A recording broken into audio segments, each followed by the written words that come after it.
H-Town, what's up? You know what time it is. It's time for the best 120 minutes of your day. The Chop Shop, the nation's number one urban sports talk show, and also your midday sports happy hour. Yours truly, Robert Hatter, alongside Jim Hicks, coming to you live from Houston, Texas. But we're broadcasting all over the world via Facebook Live and YouTube Live. And it's a great, great month. Let me tell y'all something. This was one of the most exciting sports weekends that I've seen in a long, long, long time. A lot of stuff, great stuff happened. I had a great weekend, y'all. Literally had a great, great, great weekend. It was a great sports weekend. TSU beat Southern. I wouldn't have never thought that. TSU, they come on here talking about the coach. I'm fixing up, my wardrobe people wasn't right today. Um, uh, how about them TSU Tigers, man? They beat you. Was they supposed to be Southern? I mean, y'all help me out now, because Kevin Freitman might not be on the feed today, because he having his wedding anniversary, so he might use that as an excuse. Yes, the Aggies beat Alabama. Jackson State mollywopped Alabama. A&M supposed to be the number one team. Guys like Jimmy and them be waiting on Jackson State to lose. He had something to say. They beat them boys like one of the Power 5 conference scores. You don't usually get beat 65, 61 to 15 at this point in the season, because usually you get those kind of wins out the way in the beginning. Yes. That is Moody said it was great Sunday. Chicago, the White Sox. How about the White Sox? How about the White Sox, Mindy? What Mindy? Polar Mindy. Polar Mindy. She just subject herself. Mindy, she go to the Texas games faithfully. And they constantly get their head toe clean off. Who else? What else we got? Hold up. Who else? Hold up. Yes. Jackson State. Hold up. The Chicago Sky. The Chicago Bears. That is Moody said they should start Justin Fields. And that is Moody was right. The management was wrong. And I got on Status Moody, and that is Moody. That is Moody. I apologize, baby. Hey, the Bulls looking good in preseason. It's just a great, great weekend, man. He gonna come on a little later, man. So I don't have to talk about this one team. He gonna come on later. He done called me 10 times this morning. I hope he got a meeting so he don't come on. Y'all know what I'm talking about. Hula. Let me. Hey, hold on, y'all. With the 13 for brunch yesterday. Had a great time. Let me tell y'all something. Let me tell you something that makes me a guy like me so proud. When you meet a young man, and you start mentoring him, and now you can see the fruits of the mentorship. I'm watching the moves he making. He wasn't making these moves 2 years ago. And I met him up a happenstance. The guy that really hooked me up with him, I don't even really talk to that guy no more. But this guy here, he took the principles. Listen to me, y'all. That we had talked about over the years. He putting them in place. We had brunch in a private room. Ladies and gentlemen, we had brunch in a private room at 13, in the private room. Y'all know the little room if you've been in. Great, great time. But we wasn't talking about people. We were talking about visions. See, they said small people talk about people. Good people talk about events. But great people talk about visions. I'm just so proud of the work that these young men are doing out here. And I am and glad that, and guess what? like the Godfather. You had the Godfathers, and guess what? In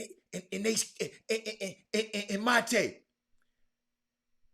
the young guy said, "Well, we take it off, OG, but guess what? We're gonna take you with us." Hold up. I said, but that's listen, y'all. That's what this. See, sometimes you get in business deal, you get in there with the wrong people. No, you got to get in there with people. See, you don't need everybody duplicating each other. We don't need another Robert Hatter. We need another Dale Griggs. We need a Monte Cora. We need we can't get where your head too strong, you can't listen and can't work well with people. So great weekend this weekend, man. Some great things happening. I got a chance to see Sonya and her husband this weekend. I went to the hood this weekend. I stopped by a couple of places. I call their names out. I stopped by very briefly. They be laughing at me, man. Very briefly, I stopped by 5015, I think. Then went across the street and stopped by the place where our faces. I'm outside of faces and I see Sonya Billings. In fact, to Sonya, I'm telling all our business. But it was so great to see you again. I got to see your husband. I mean, and it was just great. It was a great, great weekend, man. It's just, I just thinking about how mentorships are bearing fruit. And it's unbelievable to me. Happy birthday to LJ Cryer over the weekend. He had a birthday this weekend. Kendall Jackson, our resident golfer that goes to Howard.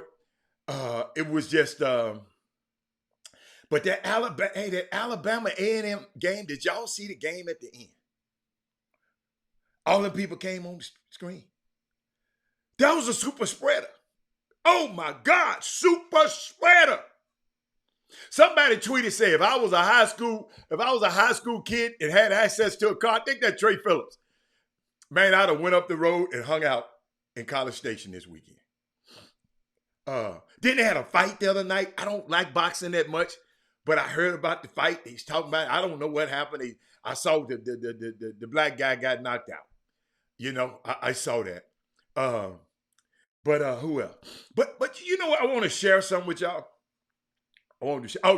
Who Jeffrey Day said? I'm sorry, Jeffrey Day said. You know what? I'm watching the Congress, you know, a little bit, right?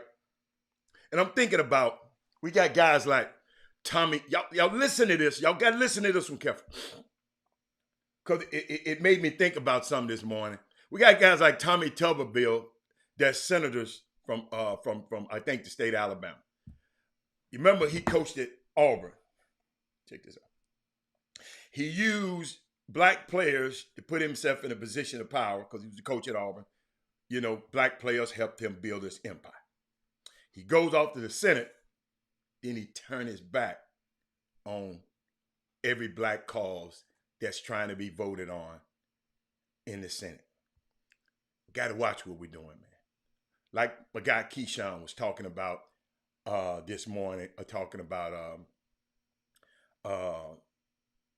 John Gruden, you know, who made the disparaging remarks, and we'll talk about it, about DeMaurice Smith, the president of the NFL Players Association, talking about how big his lips are. Yeah, all I'm telling y'all, just think about this. And Keyshawn said, "Look here, Rob." I mean, I felt like he was talking to me. John Gruden, I won a Super Bowl with him. He made his fortune on the backs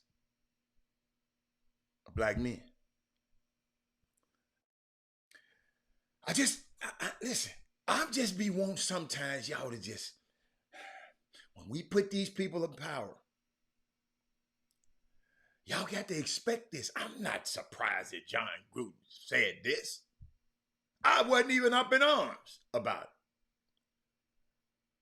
But it's, when we send our babies off to these colleges and brag about it, wear these uniforms. I'm with Saban. I'm Alabama. Remember, these kind of things can happen again. Just wanted to share that with y'all, man. I be Debbie Downer, and it's just we just got to think about where we sending our kids. We ain't got to sit out here and argue and spew regular rhetoric about people. We ain't got to talk about that. We got the power.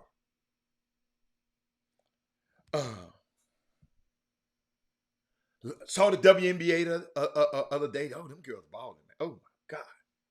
You know, what's her name? Asia Wilson. She lost Las Vegas Aces and just broke down. Where's Trey Phillips? Just broke down, you know, on the floor for a long time. But who is this girl? What her name? Kalia Cooper. Where'd she come from? Where my girls basketball guys? Killed them people in the game. You know, but y'all, it's just so much stuff going on out here.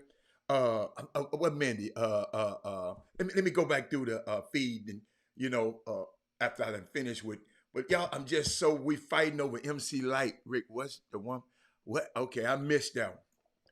Dale Griggs, I'm not gonna put that Cowboys background up, cause really and truly, Dale Griggs, I didn't say we was gonna do that every week. That was 1 week. But if he comes on the show, I'll put it up there. But I'm not putting it up there if I don't have to put it up there. He ain't on the show. The hell I look with a cowboy background in me. Let's see. Let me see what people. Hey man, I had a great time with them gentlemen this weekend. Hey man, we ain't nobody no cowboy haters. The Cowboys look good. Listen to me. I even tweet. I text Chris and said, they look good. I'm going back. Guess what else happened? Y'all? My team won. I was thinking about you when they won. I was thinking about you when Pittsburgh won, and I was thinking about Poe Mindy when the Texans they lost. I was thinking about Mindy. And Sonya and them went to the game too. They just be torturing themselves. I ain't mad at them, but wow. They talk bad to me this weekend because the Astros just went up there. Y'all, let me tell y'all something. Now, what Mindy? Mindy, this why I don't like. Mindy, this why I don't like you Astros and these Astro people, these fans. Mindy, I think I took a picture of it. Let me make sure. I think I did. But Mindy, they talking negative about Dusty already. Talking about Dusty got outdid this. Mindy, what did Dusty mess up yesterday? Because you know I ain't watched the game. What did Dusty mess up? Y'all help me. Because these folks tearing his head off in the news this morning. Y'all help me. Mindy. Sonya says she unemotionally attached. No. Mindy. The writers of the Houston Chronicles. Hold up, Mindy. If you think hold up, Mindy. I think I got it, Mindy, somewhere. Hold on, Mindy. You just hold on. I put this in here just for you. You and Jimmy. Somebody said. This was the headline. Jeffrey Day, this was the headline. Astros game loss wasn't Dusty's finest hour. Talk about old Dusty. And then, Mindy, hold on. Chuck McGowan, I'm glad. Chuck, I've been waiting on you to say something about Cooper, Kalia. I didn't see it, Chuck. What'd you say about her? Oh, there you go. Yeah, hold up, Chuck. I was looking for you, Chuck, to say something about the young lady. I guess you did. No, I ain't gonna watch. Yeah, no, I ain't watching the game, man. I told you, I ain't got time to be watching no damn Astros. I don't like watching basketball. Listen, I tape the Padres game so I can fast forward to Tatis batting. I ain't gonna sit up here and watch no whole game, man. I got to know. No, sir. I'm just, Mindy, all I'm saying is, what did Dusty do wrong? Hold on. Since Mindy want to talk stuff, Mindy want to talk a little stuff. Watch this. Watch this. Hold up. It is what it is. They've obviously had a reputation of, doing some sketchy stuff over there, and it's just we can say that it's a little bit of a difference. I think you saw the swings and misses tonight compared to the first two games at Minute Maid, but that's not really the story. We come here to play. We're going to compete. We're not going to worry about what they're going to do. All we have to do is execute pitches, and they can't hit them anyways. Mindy, I might know about baseball. I know what he just said, and I know y'all be cheating. Hello. I don't want to know about baseball. Let me repeat that. Y'all read my lip. I don't want to know about baseball. I am not going to sit up here and watch no whole baseball game for nobody unless I represented one. But they got on old Dusty, Trey Phillips. Tell me about, I'm going back and forth, but tell me about Kalia Cooper. Where did she come? She been killing in the playoffs. Where she come from? Give me some about her. I don't.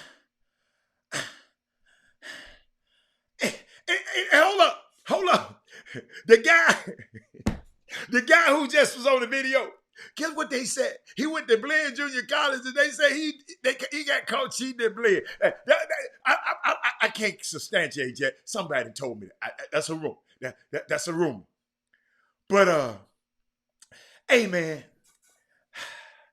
I don't have to like baseball to know that Corey Henderson, Jimmy Hicks been texting me about the Astros, talking about the sweep, talking about Atlanta, the Braves gonna come into and then hold up. I'm gonna show you what I do understand. Hold up, Mindy. I got ESPN app, Mindy. And I'm gonna type in baseball, Mindy. Hold up. It's just for Mindy, talking about what somebody don't know. I'm smart enough to look it up, Mindy. What was that? What's your boy? They got beat 12-6 last night, Mindy. I'm smart enough to, Mindy, I know how to Google. Hold up. But that's all right. I like Dusty. Hold up, though. I like Dusty, man. Because when they got on Dusty, now got the chip for the Astros. Now I want Astros to beat the brakes off them now. Because I don't want them. They already, have they renewed Dusty? Well, Mindy, since you know so much, have they renewed Dusty Baker's contract yet? Have they renewed Dusty Baker's contract yet, Mindy? I know enough about that. That's not on the app, Mindy. Have they renewed it? I'm asking. I'm asking for a friend. I'm asking. Oh, I love it. I love this. The same margin we had the one game. I know, but I know. Sonya, this ain't for you and Mindy. I shouldn't be directing this to you and Mindy. Because this vitriol is coming from Corey Henderson and Jim Hicks. And neither one of them was on the feed right now. Because they've been, you and Sonya ain't bothered me all weekend. But these two guys, they've been messing me the whole weekend, Mindy. And you think I'm going to come over here and not say nothing? Well, you and Sonya, y'all excluded today. But I don't like what the Houston Chronicles wrote about Dusty this morning. I'm telling y'all, I don't like that. They setting him up to fail. They waiting on a renewal. They ain't even gave him a new deal. That Corey Henderson that's the one. He bragging about A&M. Let me tell you something. Where my Texas people at, man? Where's my Texas people at, man? It's some friends. Y'all, hold on. Share the show right quick. Hold on. Share the show right quick. Let me give me a drink. That was good.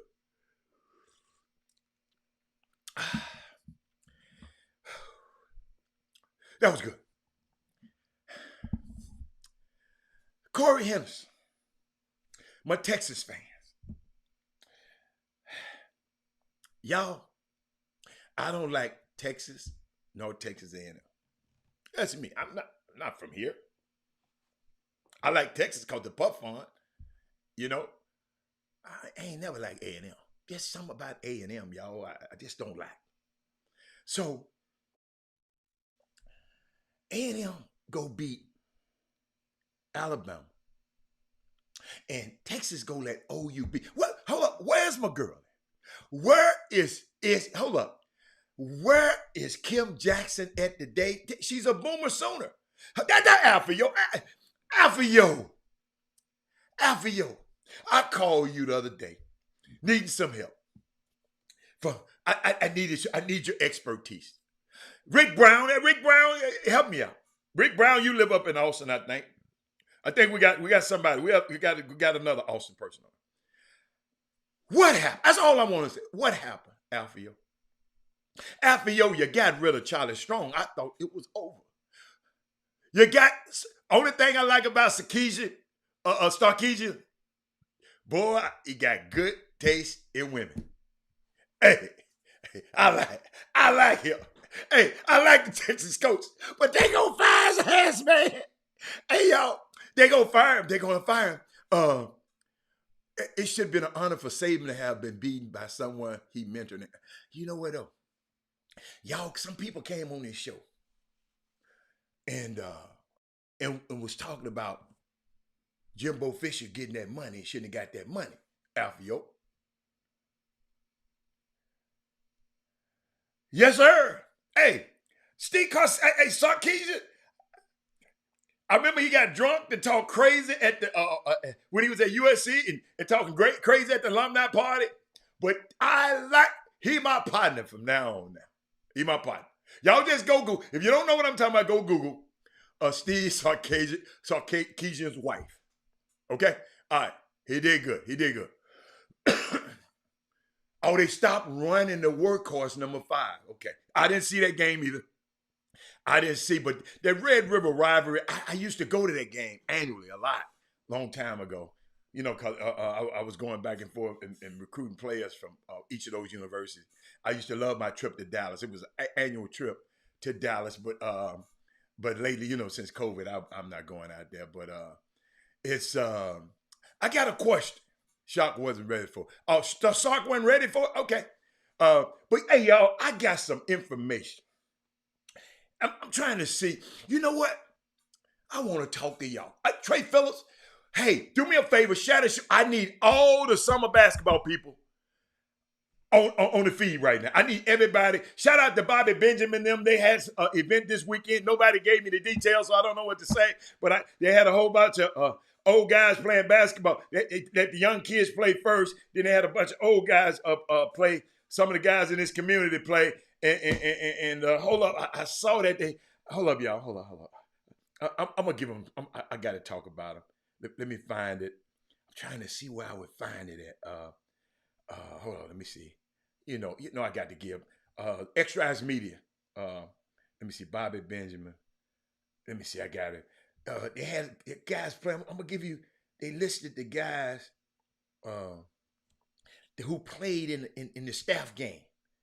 Hold up. They take it off. Okay, hold up. They had Dante Stiggers. He killed everybody. He had 24 points. Sir Isaac. I don't know. Was that Sir Isaac Herman? I'm not sure. Somebody named Sir Isaac. Some guy named Phil Simmons. Phil Simmons had 18 points. All in the second half. Somebody named D. King. Somebody named Matt White. Y'all, the older guy. Yeah, they old. These are the campers, Nashawn. And I'm going to shut. It was an adult game. We tweeted it. Okay. Jeffrey Day, help me out. I don't know who Matt White is. Who is Brian Hamilton? Al Banks. I don't know who Al Banks is. Chris Hines. I think Chris Hines. Okay. That's Sir Isaac the Dunk. Okay. See, I'm getting these guys. Y'all tell them I'm talking about them today. Didn't nobody send me this? I just saw this on Twitter. Thank God for Jeffrey Day. I wouldn't know nothing. Royal Davis. Folk McDaniel, Slim McDaniel. Hold up, y'all. B-Ham. B-Ham Slim didn't have but 9 points. B. Ham a pro. Hold up. This Slim McDaniel, he probably ain't on. Somebody, make sure he know the show on. What did Slim McDaniel do, Jeffrey Day? Y'all help me, y'all. Marcus Fontaine. I know who Chris Haynes is. I know who Chris Haynes is. I'm sorry. I know who Chris Haynes is. Who else we got? Coach Freeman, Coach T, Courtney Dion. Can Courtney Dion play basketball? Hold up. Can Courtney Dion play basketball? And Ken Phillips, he ain't scored for 2 points. But did he must have got that on the layup. Coach V had a great camp yesterday. I didn't make it, Coach V. I'm back. I had that meeting. I was talking about Coach V. Coach V, I had a great meeting yesterday, Coach V. Hey, Bobby Benjamin, I was sitting in this meeting. Y'all got to understand, we had this, when I tell you, we had a great meeting yesterday. I'm sitting in this meeting. I'm looking at the time, but I couldn't leave. So I couldn't make it to none of y'all events. I had to take care of my own business this weekend. You know, so shout out to Coach V. He had a great camp. Yeah, Nishan, Miss Mackey. Sometimes, let me tell you something. Sometimes you got to look out for yourself too now. You just can't just do everything. Clarence Harris, I know you sent me some, but it's too late. The show was on. But I just want to know, Jeffrey Day, what happened, man? Talk to me. You were there. Tell me what happened. And the Bobby Benjamin, when you got the old dudes playing, man, hey, when you got the old guys playing, who always, hold up, y'all. All of them names, they always talking about the young kids, and then they get out. And Jeffrey Day, that's why I love this, Jeffrey Day, because you got a lot of these dudes on here. They look at the young players and critique the young players and all of that, right? And I'm sitting here. I'm glad. I'm glad he on the air. Hey, it was fun. Come right. Okay. Great. Okay, y'all. I don't need Jimmy, Chris Walker. They can come in on a minute. Hey, I got an email, y'all. And if he want to say who he is, he can say it. I'm not gonna call no names, but I got an email because I usually keep the emails anonymous. But I was proud of the email, and that's why I'm about to share it with y'all. All of y'all. Ivan Pettit, I'm glad you're there. You're back. Clarence Harris, I'm glad you're here. You be out there with them ball beaters. Landon Arwan, you probably didn't coach the team. Jeffrey Day, I'm glad you on here. Jeffrey Day. Hold on. I want y'all to help me. Who else on here? I'm gonna make sure all my guys. I need my basketball. Corey, a coach on here. Hold on. Is my main man on here? Trey Phillips is on here. Yep. Alfio, good. I need Ken Gamble. Somebody get Ken Gamble for me. I need Sensei, did you ever coach anything? Because you showed, Oh, Ken Gamble. Okay, he on there. Okay, my bad. Ken Gamble. Brandy, Ken Gamble. Y'all need to share the show. I just want to share something with y'all. And I loved it. Just my opinion. Check this out. Kenny, somebody sent this to me. You know when you put Robert Haller's name on it, I'm gonna just say I love it though. Listen, let me give me some water. Some tea. Hold on. He said, just my opinion. And somebody look up opinion for me. Okay. All right. Somebody look that up. Okay. Mr. Haller, I believe that you were incorrect with your statement Thursday when you said that the coaches have seen a lot of these kids play. That's okay that we agree to disagree. We still chop man. And the reason I said the coaches seen a lot of them play, I talked to them coaches. And what I'm telling you, Mr. When you're calling me correct, I'm not giving you my opinion. I'm telling you what the college coach is telling me. Let me repeat that. Sir, and I know you're on here, I wasn't giving you my opinion. I was saying that the college coaches told me, Robert, I've seen these guys a million times. And I still haven't offered them a scholarship. Let me go on. U of H, UT, A&M are all looking for the best ranked players. There are other players out there. The same kids are on 8 various sources in Houston. And that's what I said. We got more, listen to me, y'all, in case you weren't here Thursday, I just said we got more coverage, 8 sources in Houston talking about these players. And they don't have an offer. Or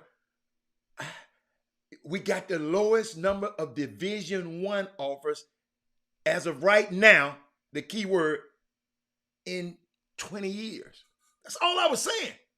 So how the hell was that's correct, sir. I like the way you called me sir in this. I'm calling you sir. It was correct. Hold on, y'all. Y'all follow me on here now. Y'all follow me. Y'all help me. Here's more. They go see some of the same kids multiple times instead of visiting multiple games. The big schools, 6A, 5A, or private schools get more coverage than, say, 3A, 2A, 3A, 4A, 2A, 3A, 1A. Certain 6A and 5A schools get more coverage than other schools. Classification. Okay. Just like JL3 and Houston Hoops get more coverage than other shoe sponsored, like the Defenders, Houston Defenders.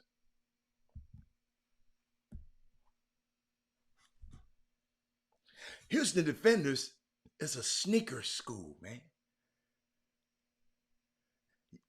Than other shoe sponsored. I'm just reading it. I'm just reading what he's saying. It's what he wrote to me. Dude, you got to be correct when you write to me. Example. He give me an example. Atascocita, Shadow Creek, Elkins, Ridgepoint get more coverage than, say, Hightower, Stratford, Yates, Booker T. Weiss. Homeboy. Last 3 years, Hightower was the most talked about program. Hold on, Jimbo. One of the most talked about programs in the country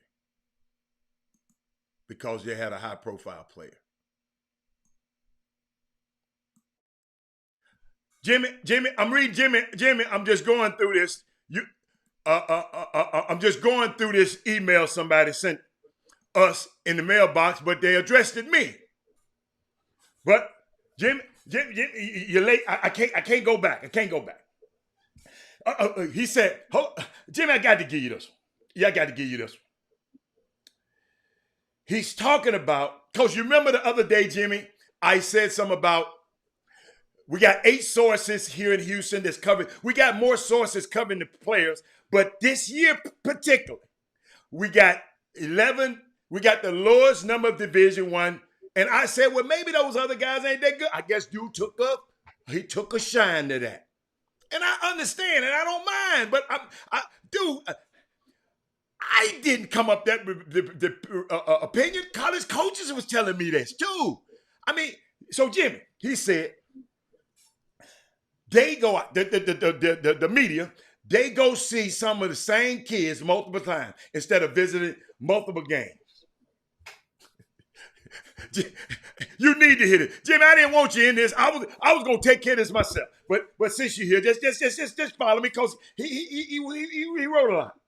He said just like JL3 and Houston Hoops get more coverage than the other shoe sponsored teams like the Houston Defenders.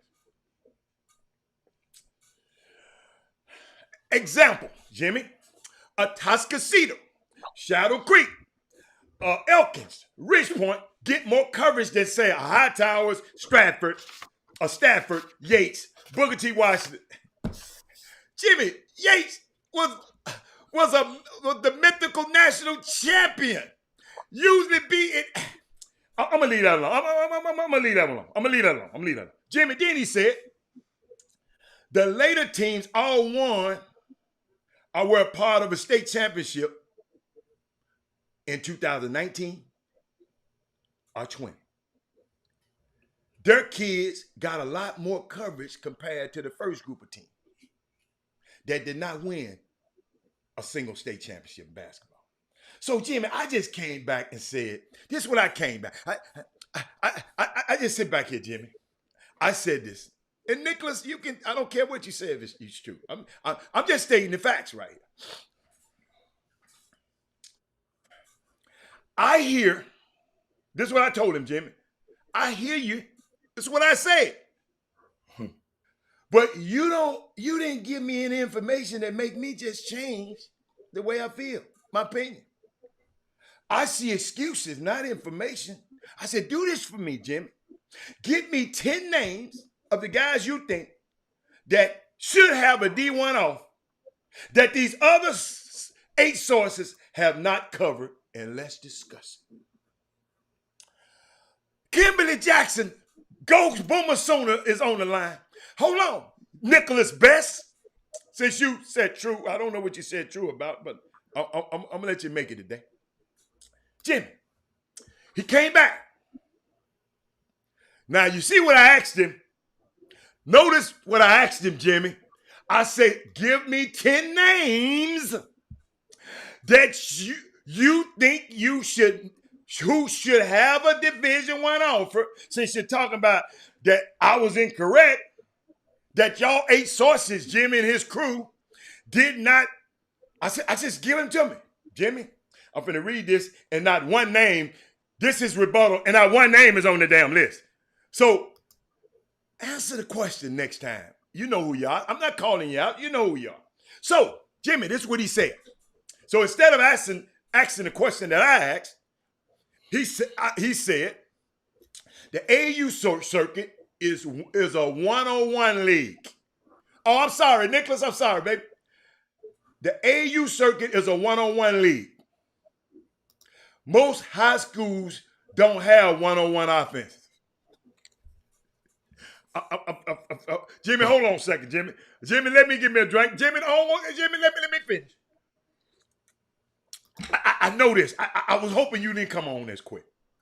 A proven high schooler, this guy's opinion, he said a proven high schooler gets overlooked by a high-scoring, high-flying, one-on-one AAU player because 90% of the teams play one-on-one ball. Few high school coaches try to get kids scholarships. They are trying to protect their jobs most.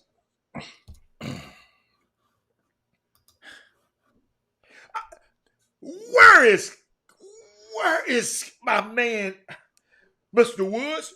Mr. Woods trying to protect his job. Jimmy, I thought high school coaches were actually teachers who get a stipend for coaching. I'm sorry. I'm sorry. Let me keep going. They're trying to save their jobs. Okay. All right. Okay. I'll go there. Then he said, first, Jimmy, I was not trying to get you to change your mind, sir. Jimmy, he called me sir. Just to broaden my horizon in terms of viewing the situation. For the fact, hey, I've learned from the best. You see that guy right there? Wait a minute, hold up, wait a minute. Mr. Anonymous, you see this guy right here next to me? you got 20 years, he got a PhD in this stuff, sir. A triple PhD. Chris Walker got a triple PhD in stuff. I learned from the best. You trying to broaden my view of the situation? Okay. I'll listen. You still haven't gave me your 8 players are asked for, Jimmy. He ain't gave that to me yet. Shout out to TSU. Y'all leave TSU alone. Talking about one hit one. Hey, bring on. Hey, hold up. We can beat Jimmy. Wait a minute. Those I said we. We can be more than just a Sycamore Bishop. But back to my man. Jimmy, he go two. Second, he said, a lot of the class of 2022 have not committed yet, but they do have offers. So the information was a misleading. I went by the basketball guru. He didn't say, he said D1 offers, and that's all he said right now. Mm-hmm. Dude, hey, listen to me, man. It's a reason I'm not calling your name out and let people know who did this. I sit here and read this. I couldn't call your name out, but I know you're on the feed. And keep listening, because Jimmy going to address some of this stuff. Third, Jimmy got a third. Most rankings are biased. It's not solely based on talent, sir. He gave me sir again, Jimmy. Like, this man checking me like I'm the high school basketball guru. Sir, I'm going to send you my resume a little later, sir, because evidently you don't know who the hell I am. But keep going. Sir, it's who does the evaluation, the evaluators like more. Jimmy, that's what he said. Then number 4, Jimmy. The selected shoe company get more press. 5, Jimmy. Most players in the NFL, hold up, he went to the NFL. Jimmy, this man went to the NFL. I asked him, give me 10 players, Kimberly, that he think will overlook and should have Division I scholarships in this class. And he didn't answer that question. Guess what his 5th answer was? Most players in the NFL are low-round draft picks. Very few first-rounders blossom into stars. A lot of first-round draft picks consider. I can tell this guy just watched this show. Now, I'm an expert in that right there, young man. Sir. Jimmy, I see what y'all been dealing with. This man, and guess what? We promise if you send us an email, we gonna try to address it. We promised that. Jimmy promised that. And I had to see that and because he addressed it to me, Jim. All I said was, parents, let's get it right. I said, Jimmy gave me some information. He said, Robert, ain't but 10 first round guys got D1 offers. He said, that's a low number. He was concerned. Shit, because he been doing this for 20-some years. And I just said, maybe the guys just ain't that good. And the dude said, I'm incorrect. But shit, that's what the college coach is telling me. Said, Robert, I don't want none of them apples. I got to have 5 apples, 3 apples this year. I don't want them apples right there. I'm going to go get some apples from somewhere else. So, Mr. Sir, people telling me I should have shredded your note, but no, I can't do that because I want an opportunity to educate you. This man been doing this for 20 years. And I've been taking notes since my son. He graduated 2013. By 2008, I started taking notes.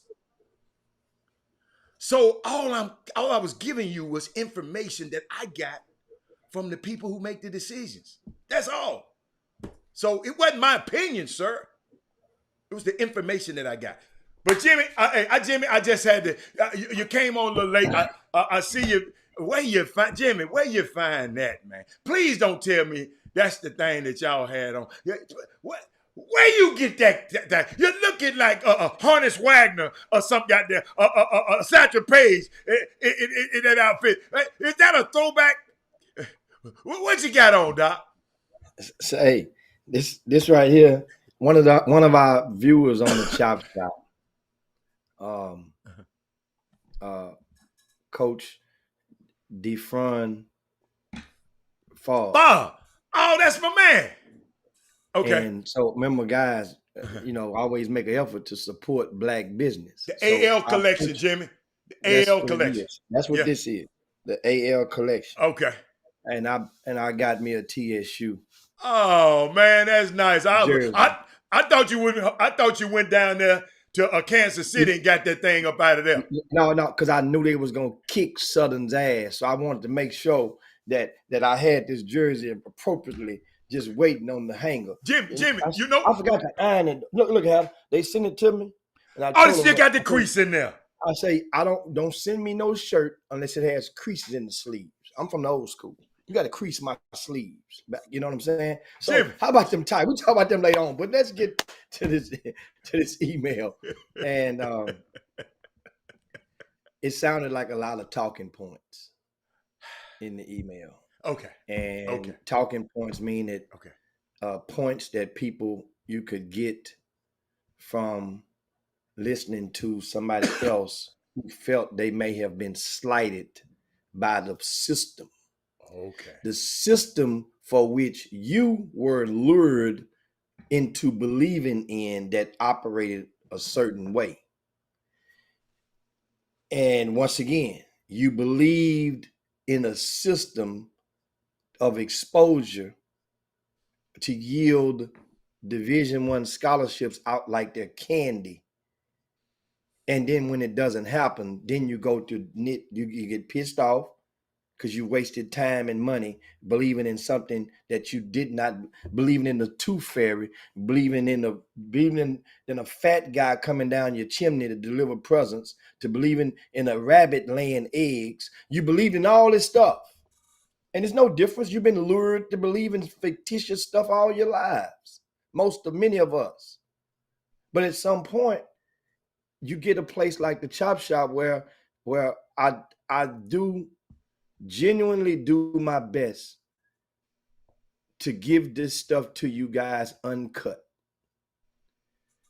Because at the end of the day, I learned to sleep really good giving it to you uncut.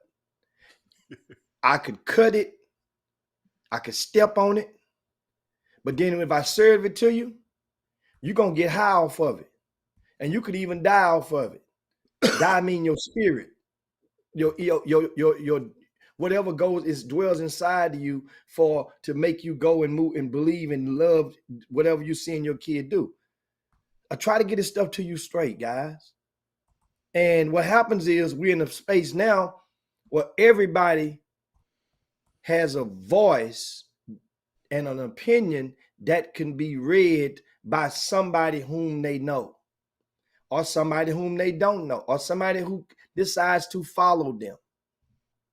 Well, let's say that's a platform. Think of it as a radio with wattage, or a speaker with the ability to produce different sounds.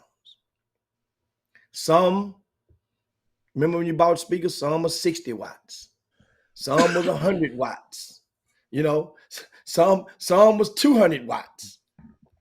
That is kind of like how many different followers a person have based on how much boom their speakers can produce. Well, here's the thing, get back to this email stuff. And people, when the number on the Division I signees, we had a Division I coach explain on the Chop Shop last week the numbers for high school players, the committees.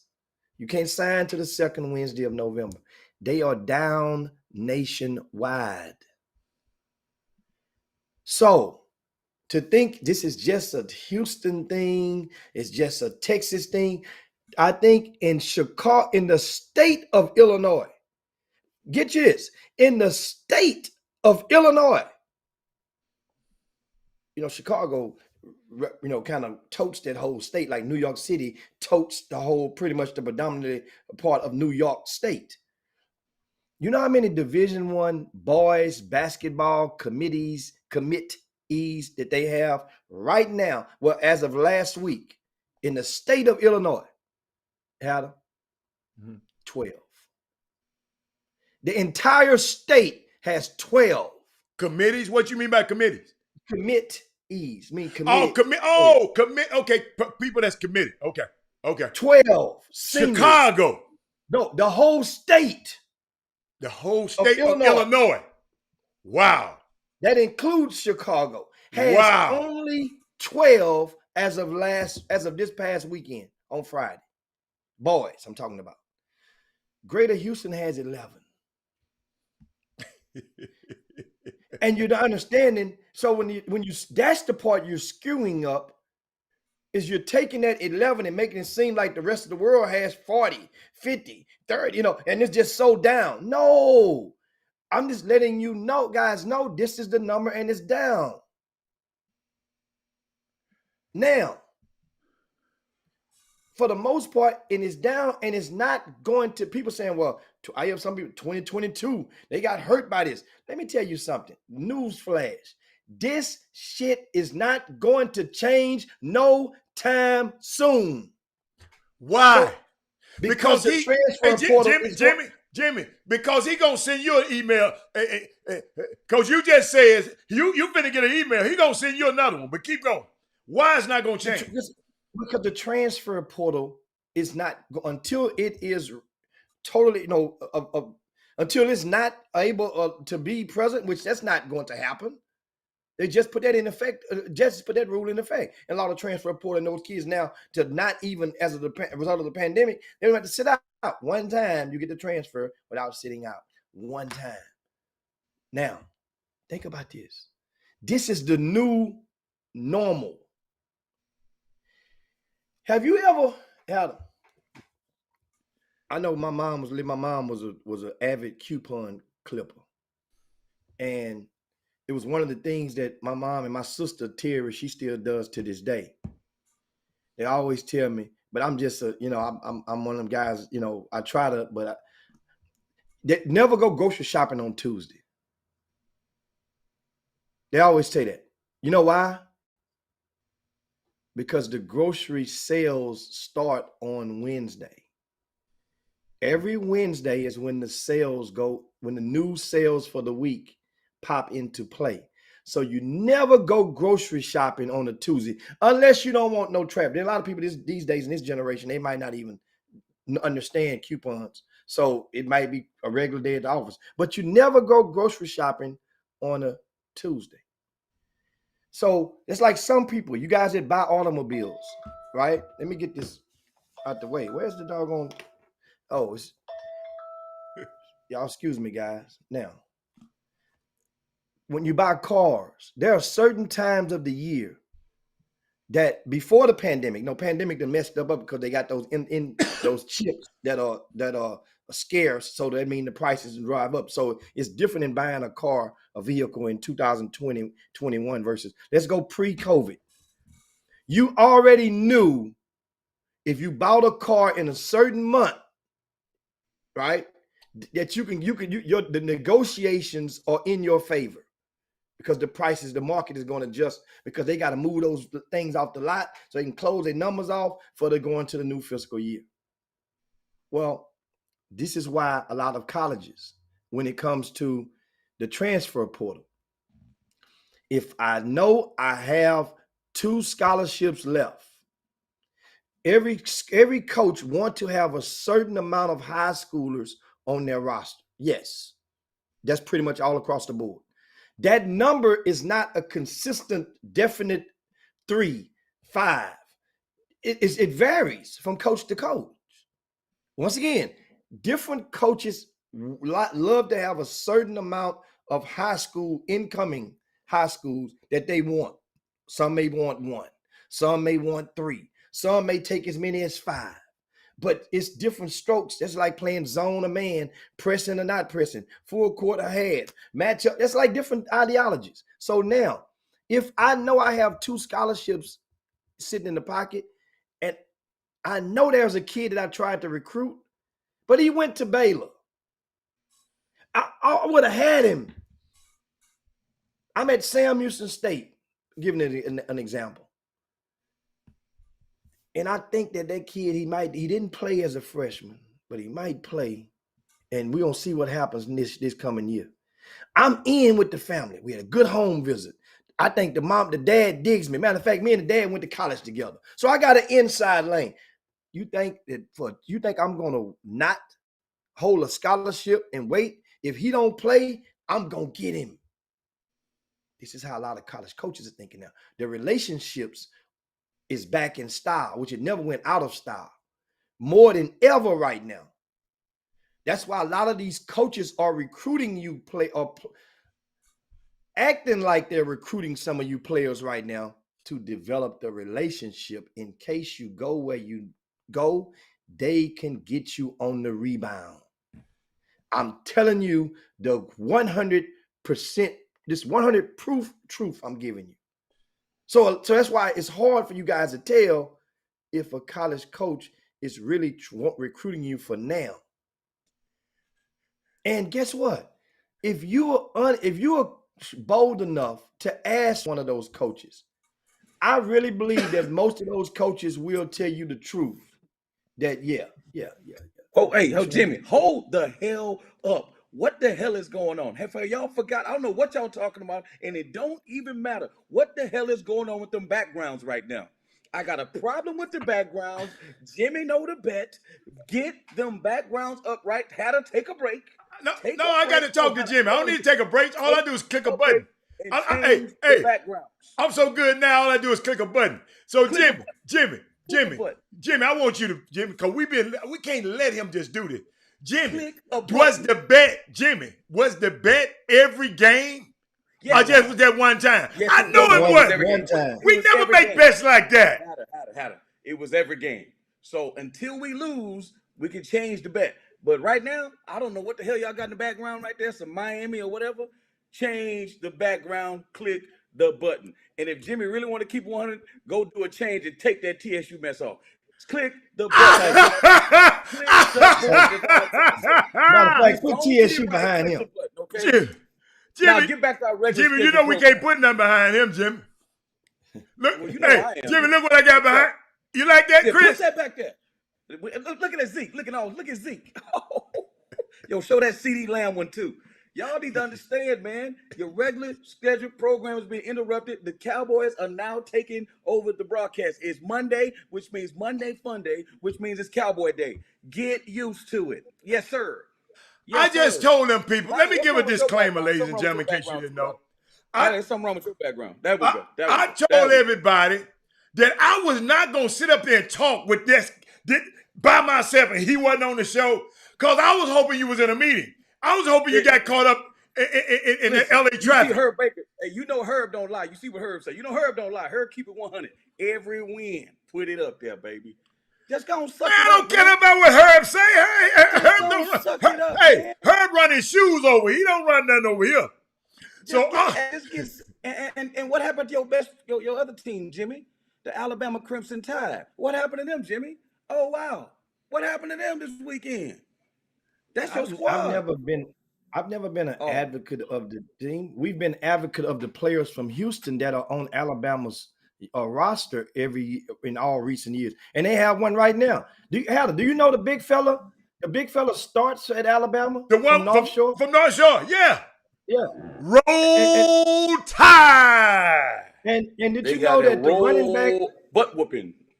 Did you know that the running back from North Shore, who they got kicked off the team right the night before the state championship when they beat Duncanville on the Hail Mary, Zach Evans? Do you know that Zach Evans is one of the nation's leading rushers right now at TCU? Did you know that? He's one of the top 5 in the nation in rushing. Did you know? Listen, man, that lets you know. That just lets you know, man. You don't have to go to Alabama to be successful.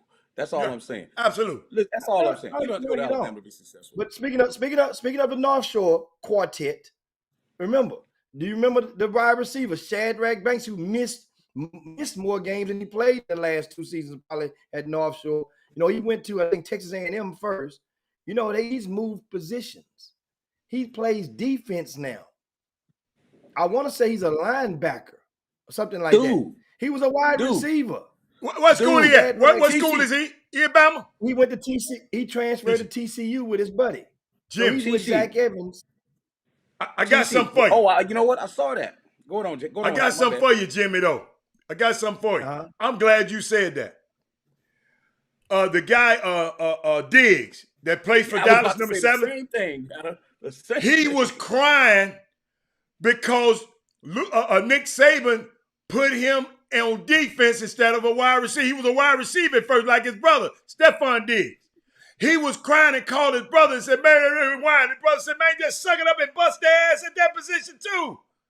And now he going to be an all-pro wide receiver helping that terrible-ass team up 45. Unbelievable. Unbelievable to me. Unbelievable. Yo, boy got So sticky now- fingers.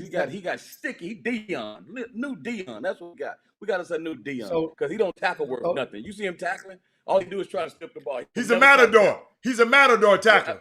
Yeah, he is. Hey, I didn't mean to interrupt the conversation. We can get back to You it. It sound really like y'all did. talking about A something good different. one. Let's- Hey, Jimmy, I want to help you. my Jimmy, problem, Jimmy, I want to Let's- address let's- something, let's- Jimmy, because you didn't address this, Jimmy. I want you to, Okay. did the guy say it?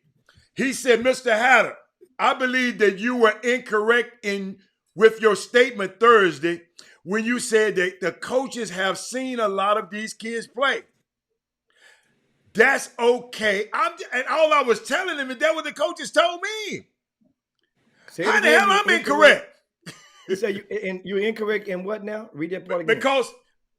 Because I said that I said the coaches have seen a lot of your kids play. Coaches have seen a lot of these kids. The coaches got Baller TV. These coaches got Archie. They got everybody. The coaches have seen a lot of these kids play have. over these last 2 years. A young man, and he They talking have. about I was incorrect. He talking about the kids Well, see, haven't been seen. But hold up, Jimmy, from the top teams.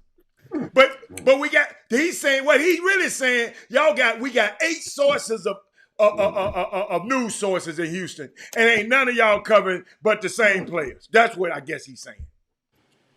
Guys, let me tell you something. That's not irregular, man. You got to understand that you got to follow the story. Even if you watch the national guys, the reason why the national guys don't know a lot Tom of the other Brady. players. Tom Brady every day. Exactly. That's the way news works. So when people say that stuff, they're just ignorant to how the things work. They're gonna follow. Think about when you watch Skip and Shannon or Fish Tate. They talk about baseball. They talk about soccer. They only talked about boxing because of what happened the other night. They talk about football and they talk about basketball and personalities. They talk about the stories. Right. Damn well, soccer. If she say she ain't playing or she ain't talking, they talk about it. Otherwise, they don't talk about them. They follow the story. That's the way it works in summer basketball the same way. If you want to change the narrative, be a dude. That's how you change the narrative. Be a dude. Chris, that's what I thought I said. But he said, Mr. Hatter, you're incorrect. But if you was a dude, somebody be coming and watching you, wouldn't you? All day long. Okay. All day long. Thank you, Jimmy. Well, Jimmy, you tell can me finish now. Oh, I now just and Chris, I like the way you Somebody follow. I like the way that you put that. And once again, I'm making an extra effort to try to relay this so that you guys will be able to interpret it, because I embrace the emails, because keep the emails coming. And once again, as you see, we kept your name anonymous, and your Yes. name is anonymous. So that means but you don't stop. Don't let that Yeah. deter you. Keep it going. Because that way now, a lot of times when we see those, I use talking points, it's a collection of thoughts that you may have gathered from other people. Yeah. And you combine them into an email and express it, in that fashion. So now, this stuff, I know it can be frustrating. This recruiting Thank stuff. you, Jim. I know it can, man. I'm watching. I've came in contact with too many people before, during, and after. And for most people, their understanding, it increases after the high school level has been completed for their sons or daughters.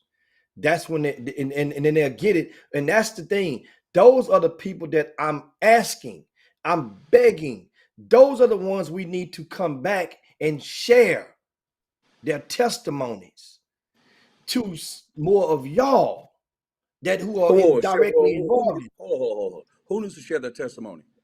The people that parents, that didn't work out for. huh? The parents that it didn't work out for, or the ones that it No, did work out for? the parents did or didn't. Mainly the ones who it didn't Did. work out as they thought it was. Mainly Correct. those. Well, you know why they The can't do it. comeback. You know why they can't do that now. Why? They sat at the water cooler and they looked at Twitter, they looked at Instagram, they follow all these different people that are paying for tweets, and they look at coaches hitting them up because it don't cost a coach nothing to DM somebody. They can't DM them, but it don't cost a coach nothing to retweet. I mean, they can't retweet. I'm sorry. It don't cost a coach nothing to respond with a letter that probably sent 1,000 other kids. It don't cost a coach nothing to even call them. It costs them nothing unless they're getting on the plane and spending their school money, their school credit card to come see you personally. You are not being recruited until they on a plane and say, "I'm coming to see you." You're not being recruited. You're being talked to, but until they sit in your house, until they say, "Hey, we want you to come on our campus on our dime." Think about it. When you go out to the club, how to know this, you sit with a bunch of dudes and it's a bunch of what's around you, a bunch of females. You may chip in, but you ain't solely responsible. Understand what I'm saying, Cheat Sheet? And the other parties know that too. But when you take them up by yourself to Steak 48 and all them places and they order whatever they want, you got to put that credit card down. That's a whole different conversation. Shawty know what time it is. Yeah. And you understand what I'm saying? They can recruit. When they come see your team play, right? This is what kids don't understand. Oh man, such and such, John Calipari is at the game. Hey man, John Calipari is watching that dude over there, man. He wasn't watching the rest of y'all, man. And you know what kids don't understand about summer coaches, about college coaches? You can be at a game watching two teams and literally not see the other 9 dudes on the floor. I'm trying to tell you. And not even care. Oh yeah, nice layup. That kid made a shot. Oh yeah. Well, what is the guy we're watching doing? That's how laser focused them. They ain't watching you play. It's hard, man. They're not paying. You know what? I just, Chris, excuse me, Chris. I just had a similar conversation this morning, and this is how I broke it down with a college coach this morning. Just on that right there, it's 3 different phases of it. You could be at the game.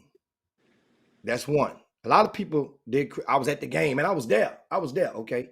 You at the game, you watch the game. That's the second tier.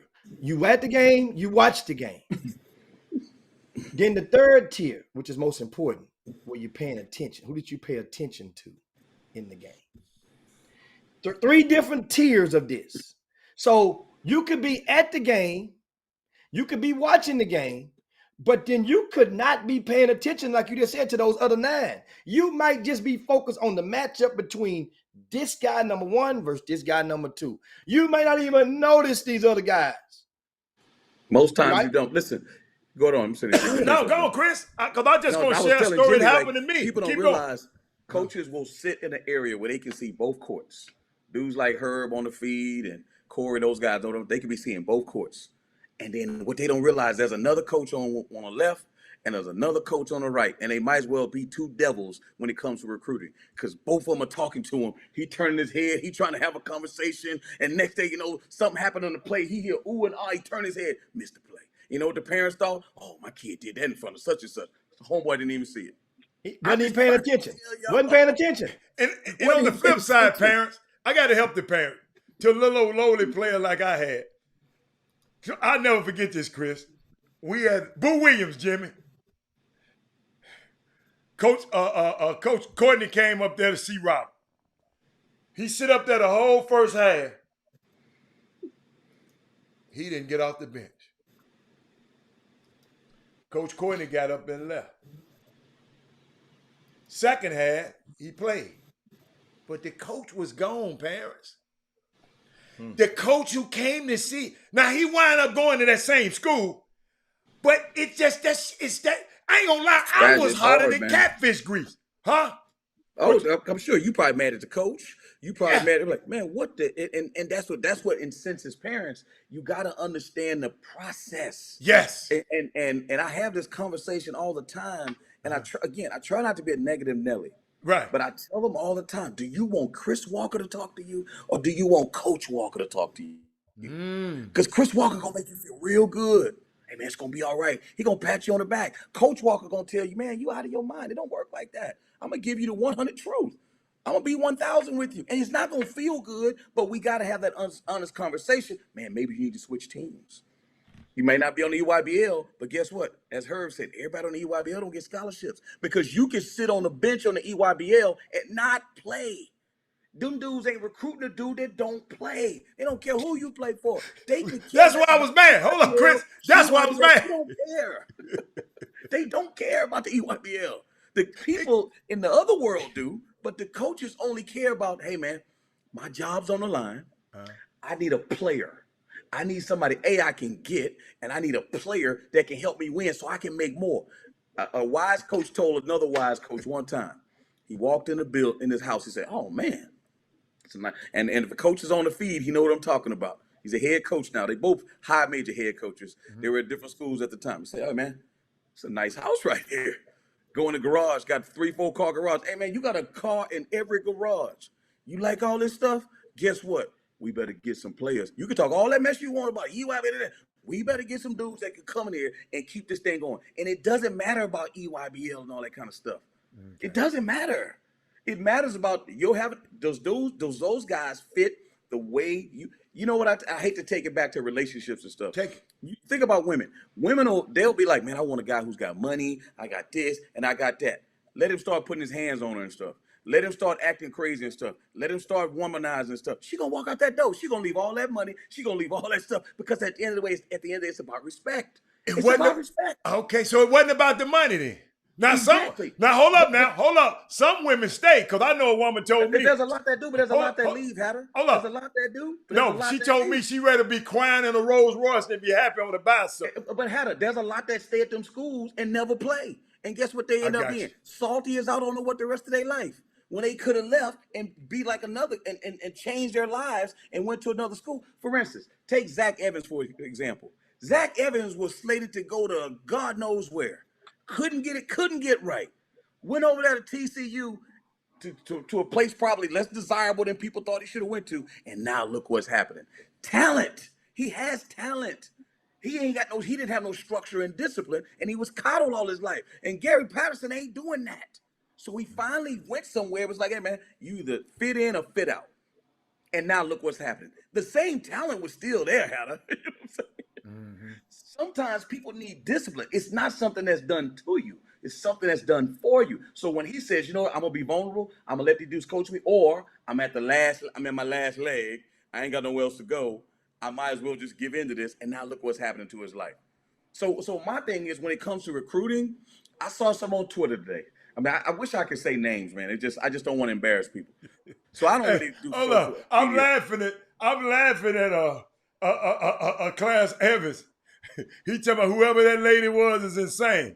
Okay, What's you that? can call her what you want to, because the lady who I said, but there are ones that do it. She said she'd rather be. Let me repeat it so he don't understand.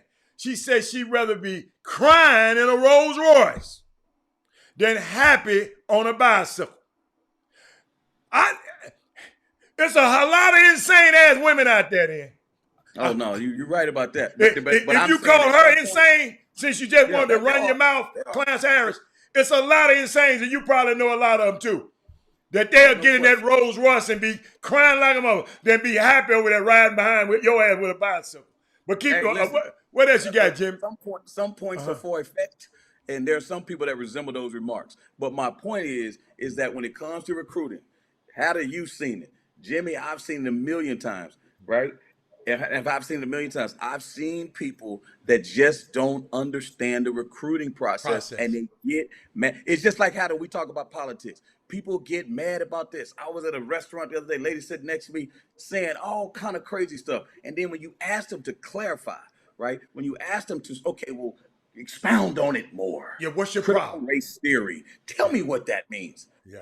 It's just make us hate. No. I know what the sound bites in Fox and CNN and whatever. What do you perceive? And you find out they don't know what the hell they talking about. And whatever they learn as a kid and whoever's in their concentric circle, that is as much as they know about the situation. Or John Gruden, which bothers me about the John Gruden thing, if we want to go there, and I don't know if y'all touched on it. No, is you that can touch you it. have every single dude, Stephen A. Smith, all these guys, I have to take him at his word. Tony Dungy last night, the NFL preacher, going, well, I've known him for 10 years. I said, Tony, you guys are missing the point. Let me make a parallel. The kid Diggs from the Cowboys. Oh my God, he's a great this. He was a freaking wide receiver. That's why he's really good at catching the ball. He switched positions. I'm looking at the commentary. Hey man, that dude's play wide receiver, man. That dude probably can run routes better than dudes he playing defense on. And he got great hands. It was just dudes better than him, like Amari Cooper probably, playing wide receiver at Alabama. So he switched positions. So it was to his best interest to do that. John Gruden said this stuff in privacy. They didn't talk about what he said when y'all on TV or when y'all hanging out. The question is, what does he do? What, Hatter? Behind closed doors. That is the issue. It's not what he does when y'all sitting there at the water cooler or when y'all at ESPN having lunch or y'all on the road at the airport. Of course he's not going to say nothing then. You know what I'm saying? Hello? And That's he's, a yeah, I got you. I like that. I like that. sides of the point. It's not about, I've known, I cannot believe that guy said that. Man, I'll never forget this as long as I live. There was a guy, it was a business buddy of mine. Good dude, done a lot of business together, whole nine. I don't want to say his name, where he's from. And one day we were talking about a subject and he said something. You know, he's one of those guys that invest in like check cash in places and payday loans and all that. Them type of dudes. Predatory. Make money, predatory loans. I'm talking about a dude I do business with, went on trips with. This dude said one day, because you know black people are bad with money. I said, whoa. What the hell did you just say? I said, and then guess the next question I asked him? How many black people you know besides me? What the hell are you talking about? I ain't talked to that dude ever since. Because what it taught me was, as Hatter would always say, I had my Negro wake-up call. I'm doing business. I'm doing everything with this dude, hanging out, doing all kind of stuff. And inside of this dude, the position, a situation created itself where that came out. And I was like, whoa, I got to question myself. Like, what the hell am I missing? I ain't even mad at him no more. I'm like, what am I missing? Or what am I not doing right? Well, I didn't see that. So when I look at that John Gruden thing, when they saying, oh man, well, I've been around him for 10 years, but what did Keyshawn Johnson say, Hatter? What Keyshawn say? And you know what's so unique? What you're saying, you just made me think of something, Chris. He also said, and to people who don't know, he talked about DeMaurice Smith. He talked about his lips would look like a Michelin tire. Got big lips. And DeMaurice got demonstrative lips. But they said that about black people all the time. If you see the caricatures, they'll put black people with. So yes, that's a racist tote. But what I didn't like about him, I didn't like that one, but what I hate more, Jimmy, is when he called him Dumb Morris Smith in the email. Dumb. And DeMaurice Smith can be anything, but dumb is not one of them. One of the most brilliant men, accomplished, smart, but they try to dump. The same thing with the black quarterback. He can't process. What's the dude from the Patriots? He got a 4.0. He got the Mac Jones. He got a 4.0. He got this. Dude, these are the things that they used to say, that we're not intelligent to play the quarterback position. We're not intelligent to play a middle linebacker position. And he was talking to Bruce Allen. I'm not even talking about him. We negotiated with him several times. Dude, that's rampant in the NBA and in the NFL and the NBA. And I hope y'all just not surprised about it. I just hope y'all just not surprised about it, man. That's the way they feel. So it's ridiculous, man. It's ridiculous. I posed a question out there to the Boom Boom Rooms. And what do you think about John Gruden now? And one of the things that, I'm listening to reading and people say, well, he should be fired. You need to be fired. Here's the thing. The NFL is in United States is the biggest sports brand it is in regard to the professional rank, period. So if the people that are primarily operating each team in the capacity of ownership, whether it be minority or majority, of course, the minority, that means their voices, their speakers have less wattage, as I explained earlier, than the woofers that are majority stakeholders. Well, it's already been a wake-up call during the time when Colin Kaepernick and the pushback, when you had a different president that came in was in office, and you saw when they called him, when the president of the United States got in national TV, got in front of a national audience, basically just chastised and degraded Colin Kaepernick as a whole. So understand this: if the owners, if you feel that most of the owners take Green Bay and put them out of the equation because they're a publicly held entity, if they're mostly racist, then the behavior of a John Gruden that's portrayed in that email is normal to them. So if it's normal to them, then why would they fire somebody for doing something normal? That's a normal part of their frat, part of their tribe. That's normal for them, unless it affects their bottom line. Now, if John Gruden's comments that problem becomes greater than the talent, then guess what? Oh, he better win. You better win. There you go. You got to win now. You definitely got to win. Got to win. Definitely. Ditto for down in Jacksonville. You best believe they just fired a coach after 2 years in another team. Only 2 years at the job. They find coaches ain't lasting 5 years, 3 years no more. 2 years, you gone. Hell, in this case, it could be 1 year, and this coach could be gone. And Jimmy, one of Keyshawn's most important points is, first of all, who dubbed this dude as the Golden Boy? He won one freaking time. John Gruden. But now, and he asked the question, he said, what quarterback did he develop? Name a quarterback that he developed, but he got the quarterback show. And then you go give him $100 million. And then he walk up there and said, it's the last time. I don't want to address this no more. He's so submissive of it. That's what I am. I don't want to address it no more. Now, hell can you tell the people you offended that you don't want to address it no more? That's how dismissive he was about it, man. And Keyshawn just said, man, I know that dude. I've been telling y'all for years about that dude. I trust Keyshawn. Oh, Keyshawn, yes, sir. I'm sorry. I yes, trust sir. Keyshawn. But see, these other guys got talking for. See, those other guys didn't play for him.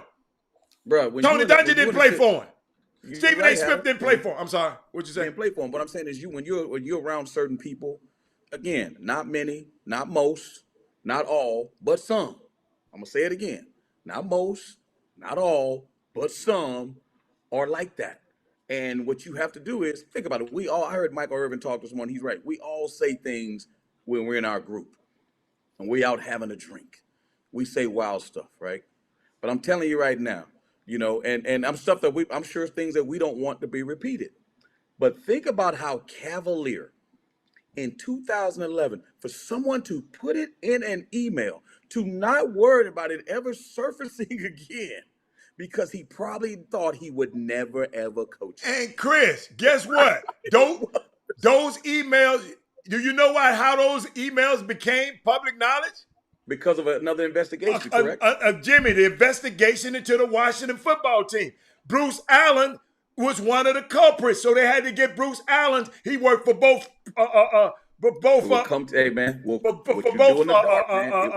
entities, both programs.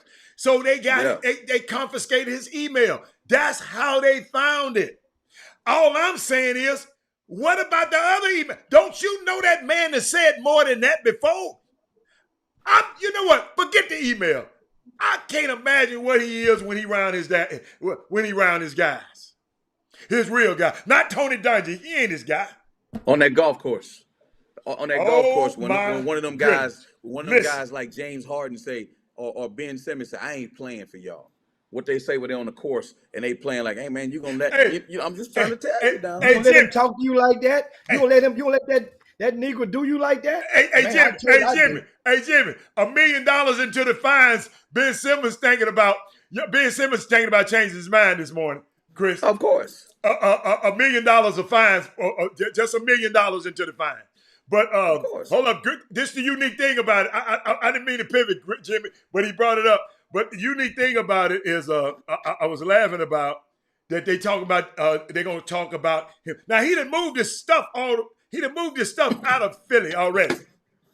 He done moved his stuff out of Philly. All he doing is coming back so he can stop getting fines, just like your boy. Deshaun Watson. Deshaun Watson, and make this thing happen. But dude, this stuff is so crazy. But John Gruden, Jimmy, again, man, are you surprised? No. Okay. No. Okay. Dude, listen, man. I work in corporate athletics all my life, man. You know what I'm saying? And there are things that I can say, obviously, being on television is hard to because you're partners with these entities, you can't say certain things. Okay. So Tony Dungy is smart. I asked actually I was with somebody the other day, actually yesterday watching the Monday night game. I said, man, what happened to Rodney Harrison, man? Because Drew Brees replaced him. And so I did some research and I found out that, he's on the show on Peacock. He's got his own show. I'm like, hold on, man, hold on. Them dudes had one of the most popular shows ever, man. There ain't no way in hell that he was like, oh, I want to do something different. I'm sorry. I just don't believe that. And it's what it is. I'll find out. And I read what I read. Uh-huh. And and I'm like, so you tell me instead of being on the show with Mike Tirico and Tony Dungy, he'd rather be on the show with Chris Collinsworth's son doing okay. You guys, you don't understand how TV Chris, works. we have no power, Instead Chris. of being on a movie with Denzel Washington, I'd rather be on a movie with Martin Lawrence. I mean, come on, I'm just saying, like, do y'all understand how it works? Like, nobody would do that. And by the way, Jimmy, I think that was Chris. I'm glad you're here, Chris. I'm sorry, Jimmy. Chris, Maria Taylor looked mighty great last night and all of her interviews for the NBC for the Sunday night game. She was absolutely hit a home run. In each one of her interviews, she interviewed the quarterback for Josh Allen. She interviewed Josh, and Josh took him back to his hometown, talking about the things he used to do. I mean, it was unbelievable. Josh Allen, let everybody know, Josh Allen that was on the Chop Shop. Yes, that Josh Allen was on the Chop Shop. You're right. Absolutely. Yes, he was. Absolutely. He was playing at Wyoming. He hadn't even been in the NFL yet, and Hannah brought him on the show. Absolutely. Absolutely. Yeah. But Jimmy, my thing is when it comes to stuff like that, again, being in television, man, y'all, I had a conversation the other day with a Hollywood exec. I mean, the things that we are still having to overcome. And I just tell people this. I wrote about it in my book, How to, you know what I'm talking about? Yeah. Elephant in Our Room. Right. It's funny, man, and people are not going to like what I'm going to say, but talking to a Hollywood exec, being in the sports world on television, I'm telling you what I know, that the caretakers of the way we're viewed has to be us, man. We got to demand, right, A, representation, but B, when we put our own product out in the world, we have to demand more of ourselves, the way we want to be viewed. I'm sorry. Because if you leave it up to the other people, you gonna get what you're looking at. I'm telling you, when you got shows that are black shows that are not written by black people, I'm just trying to tell you what you have to understand. It has to come it has to come from the inside out. It's not gonna come from the outside in. People can get mad at that.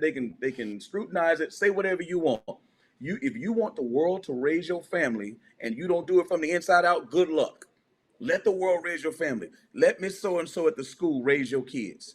Good luck with that and see how that works. And don't think that you don't need your family where they spend the lion's share of their time around. If you don't think they need to get education from inside the household. I'm just telling you, I'm not saying it'll never work out for you or you can't pull yourself up by the bootstraps, but most people that look like us don't have boots, Hatter. So what you pulling up? People don't understand, man. It's hard, And so that John Gruden thing, I was like, come on, man. Dude, are you serious? Because you know why? What do we say when they're not around? We talk about racism or we talk about this.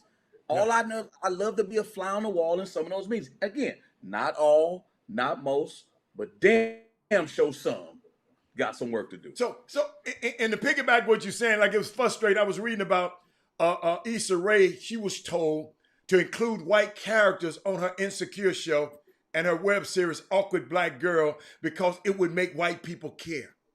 Yeah. Meanwhile, we see TV shows and movies with zero number of black people, and those same white folks say nothing. Friends, Cheers. I mean, come on, man. But I get it. Listen, Hatter, I get it. And all I'm saying is, if you look at BET or if you look at all these other stations, remember Centric, like people just don't understand. Even black executives don't believe black shows can make it. I'm just trying to tell you. It's again not pro-black, proud black. I don't know how many people. There's a lot of pro-black people out there. I don't know how many people proud to be black. You see what I'm saying? You can be pro-black all you want when there's issues, but are you proud to be black every day? You see what I'm saying? And that's what I wonder sometimes. Gosh, I hate to bring this up, but Jimmy, I happen to take time out today because I'm a James Bond guy. I've been James Bond. I like gadgets. You know, I got crazy cars and crazy watches and stuff like that, Jimmy. So I love James Bond, right? So I went to see his James Bond show the other night, and all I was thinking as I was watching the show, great movie if you like James Bond. But as I was watching the show, all I was thinking about, these people were up in arms about Idris Elba. Idris Elba being proposed as the next 007, right? But in this particular movie, check this out. Instead of having a black man, they had a black woman in there replace 007. She was a 00 spy. Because Daniel Craig was gone. He was off. It was a black woman. So let's check this out now. They didn't mind having a black woman being represented. Moneypenny is a black woman. But the three decision makers were all white men. And y'all don't understand when you see these visuals, y'all think about it. I used to like Andy Griffin and Mayberry and all that when I was Ain't B and all them, the Bewitched and all Jack them. Three's Company and all them shows. And all them. Guess what, Jimmy? But when I didn't think about it when I was a kid. Jimmy, we wasn't being allowed in Mayberry. We couldn't eat at the counter in freaking Mayberry. Barney Fife see one of us come to town, he'll take that little one bullet in his gun and try to run us out of town. No. That would be the first time he ever shot his gun, Hatter. Yes. But Jimmy, I didn't think about it, Jimmy. These people, those visuals, I grew up, Leave It to Beaver, House and the Picket Fence. They weren't talking about us. But the visuals that I got, think about it. I never forget this. I used to root for Tarzan instead of the African Jew. I used to root for Tarzan, the white man, because I was culturally conditioned to think that's the way it was. Gary Cooper, John Wayne used to shoot the Indians. I didn't realize the Indian was us. But that's the visualization that we had. That's why I love. And the only shows that we get to. So what you're having right now is the it was a real teachable moment in the last movie. I don't know what it was called, but the Planet of the Apes. Good one, Jimmy. Good one. When the leader, what's the leader's name? I don't know the name. Caesar. Caesar. When Caesar realized how humans really felt about his people, and Caesar began to wake up and began to be an activist, which propelled them to be into a leadership role for his tribe. And the rest is history. And I'm telling you, that was like, I always, in watching that stuff, it is what it is. But the thing about it is, when most people realize this stuff, either two things happen. Either you get mad, you get sad, But No. at the end of the day, what are you going to do about it? You put yourself in a Is position when you're in a position of power, like a Exactly. Issa Rae, like a that. So we got to be we got to condition ourselves. It ain't about being mad. You got to be aware of it first. So if there's some people that probably even thought about this. Think about somebody just they gave us Denzel Washington. Think about this. Denzel Washington played Malcolm X, one of the most stunning performances I ever seen on the screen. Did not get an Oscar. Probably didn't even get nominated. But he won an Oscar. He won the Oscar for being a crazy ass police drug dealer. Halle Berry did a lot of other great things. But they give her an Oscar when she let a white man hump on her. Those visualizations, y'all, we just got, when we in positions of, Jimmy, I'm not talking to us. We're not film. We got potential filmmakers. People gonna watch. This is a digital library for young kids later on when me and you and Chris dead and gone. See, we keep that. I'm speaking stuff into the next generation. I'm not just thinking about these. Some of these folks ain't gonna change nothing. I can't try to change them. But we leaving a digital library so somebody can go on here and for 20 years from now and go to YouTube and see this stuff. We got to start. That's why I love the black shows. That's why I love Queen Sugar. How she Charlie's a lawyer. Davis, everybody. I love stuff like that, man. That's why I support shows like that. But it's funny thing. I was talking to somebody the other day that we know well, and I was like, man, we watched because Kenya Burris said he left Netflix and turned down $100 million because they were trying to be more like CBS. So he has that new show. Obviously, Kenya Burris, if you know who he is, he created Blackish, Grownish, all them shows. But he has a show. I forget the show on Netflix. What's the show on Netflix? Black as you know what. Yeah, right. Black as L. And it portrayed a rich Hollywood family and all of the things they go through. And then what it really shows is that no matter how successful they were, they still experience racism. They still experience the same thing as a dude in City Gas or Brownsville or South Side, Brownsville, Brooklyn, or the South Side of Chicago or South Central. They still experience the same thing. You know what somebody said to me? They said, it's just not real. I'm like, hold on. Why can't y'all? We can watch Good Times and think, oh, I can resonate with that. We can watch everything else and where it doesn't show us being super rich or super powerful or, and I'm like, why can't you envision us doing that? Why can't there are black people that live like that? There are black people that live like that have those type of situations going on and still experience racism and still have their Negro wake-up calls. They still have issues. They're still human beings. So why can't we portray that? Why does it always have to be a drug movie? Why has it got to be BMF? I love 50 Cent. Why has it always got to be power? And Omari Hardwick with doing Ghost and Kanan and all that. I'm not killing 50 Cent. No, that's. But he got the ability to make those type of movies because those are the kind of movies he want to make. But because what he telling a story. See, I don't mind people telling stories if it's our story. I just don't like other people. In Alex Sestero, I'm not talking about Glory. In Glory, he played a damn a soldier who gets treated bad. Oh my God! Come on, Alex Costero. You listen to the conversation. He was good in that too, but in that role, that's not the kind of role I'm trying to glorify. Yeah, that ain't the kind of role. I'm telling you, he played a great role in Malcolm X, and he wasn't even nominated. I'm not talking about no damn Glory when he down there played a slave. Hell no, I'm tired of them movies, Mr. Cestero. That's the point we're talking about. And when we, and Jimmy and Chris, that's why when we are filmmakers, it takes money. And they won't green light those projects.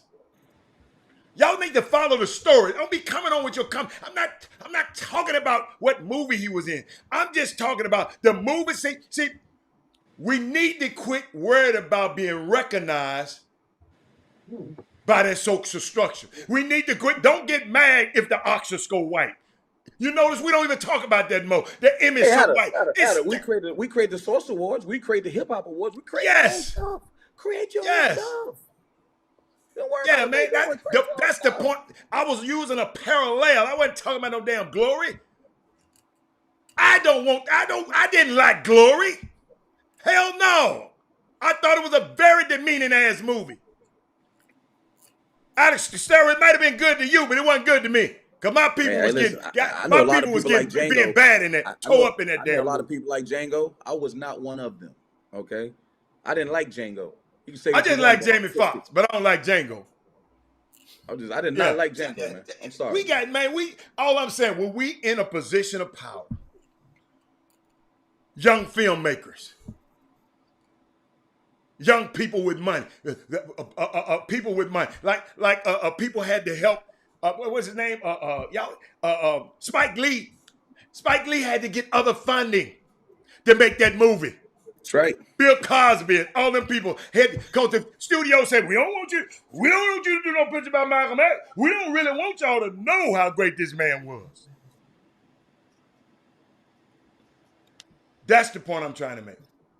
Well, Chris, you took me somewhere. But keep going. Of course, It all spun from that Gruden thing, though. Huh? This all, like, we're not talking about sports, but it all spun from the Gruden thing. Yeah. That's why that stuff runs so damn deep. You're right. Because it opened You're up right. wounds. Because we act like there's no, we act like everything's. I had somebody say, I don't believe in color. Man, I do. I see color. Yeah, I see color. Homeboy. I see color. I see gender. I see it. But therefore, me seeing it allows me to recognize it and give the proper justice that it deserves, the proper attention that it deserves. To act like I don't see it, it's not fair. That means I don't see you. I don't see your struggle. I don't see your existence. Stop saying you don't see color. It's okay to see color.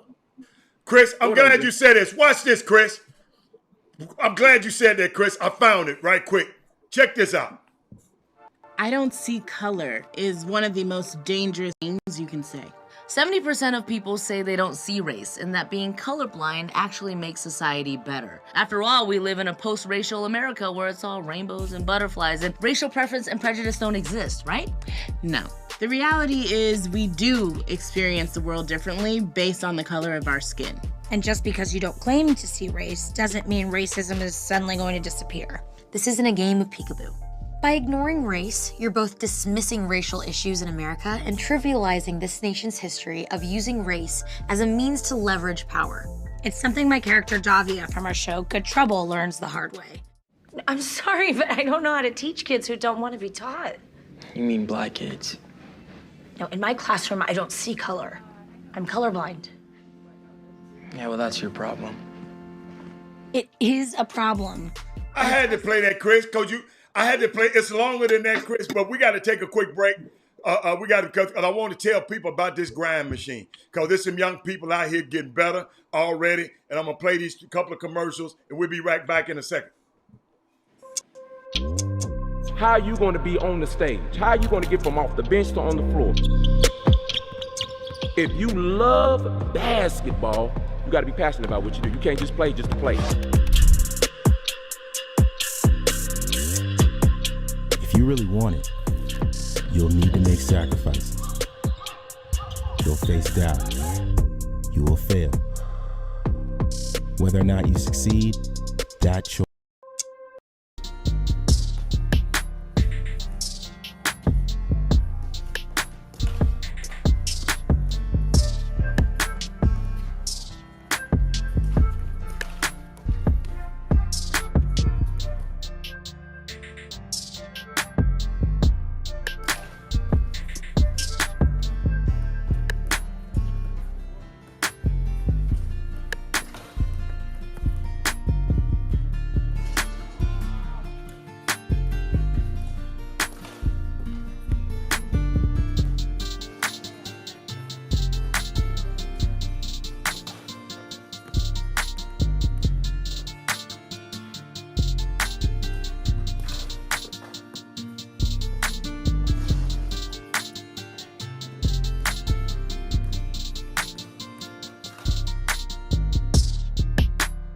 Welcome back to the best 120 minutes of your day.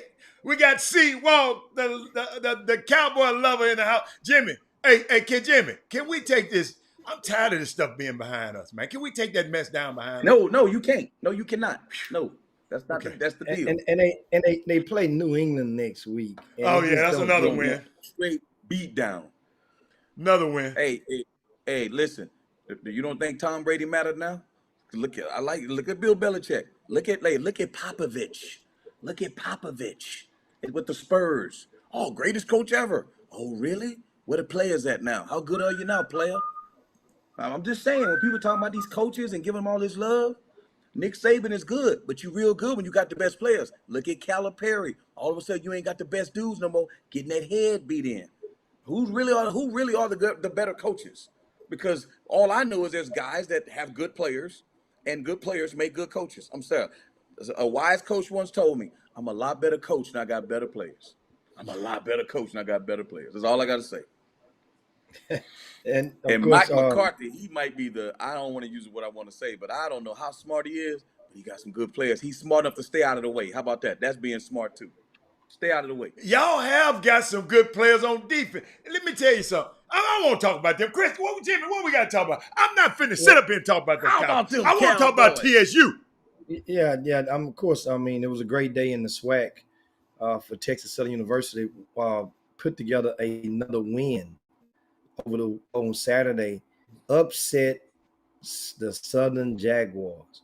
And the game was held in Arlington up in DFW. There was a lot of activity in regards to sports that took place in the DFW area this past weekend. Of course, punctuated by the Dallas Cowboy win on Sunday. But on Saturday, you had OU and Texas.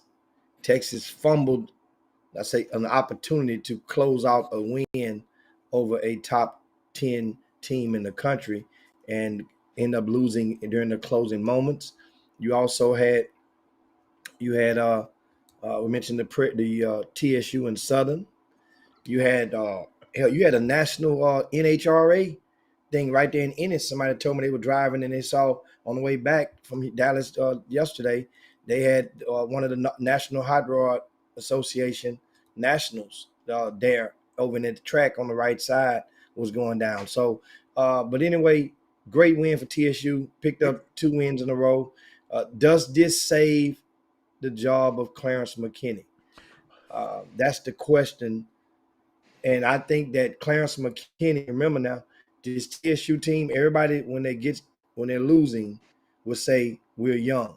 TSU really is indeed young on both sides of the ball. However, you were still young when you got this win together. So what this does, it raises the bar now of expectations.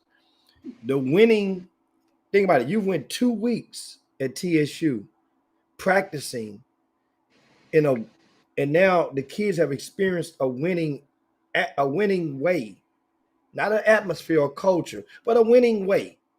So now whatever you're teaching them now going into the next week, they should feel compelled and obligated to keep steering the ship in that same direction. Do I think they're going to run the table? No. But being competitive, if you don't win, not get blown out would be the key to the future at Texas Southern football. They've shown that they can compete with the top end of the SWAC. Now, wait a minute, Southern is the top end of the SWAC? Southern is going into the season, Halle. Going into the season, I'm just asking the question. I'm looking at Grambling next week, right? Where's Grambling? Is Grambling the top?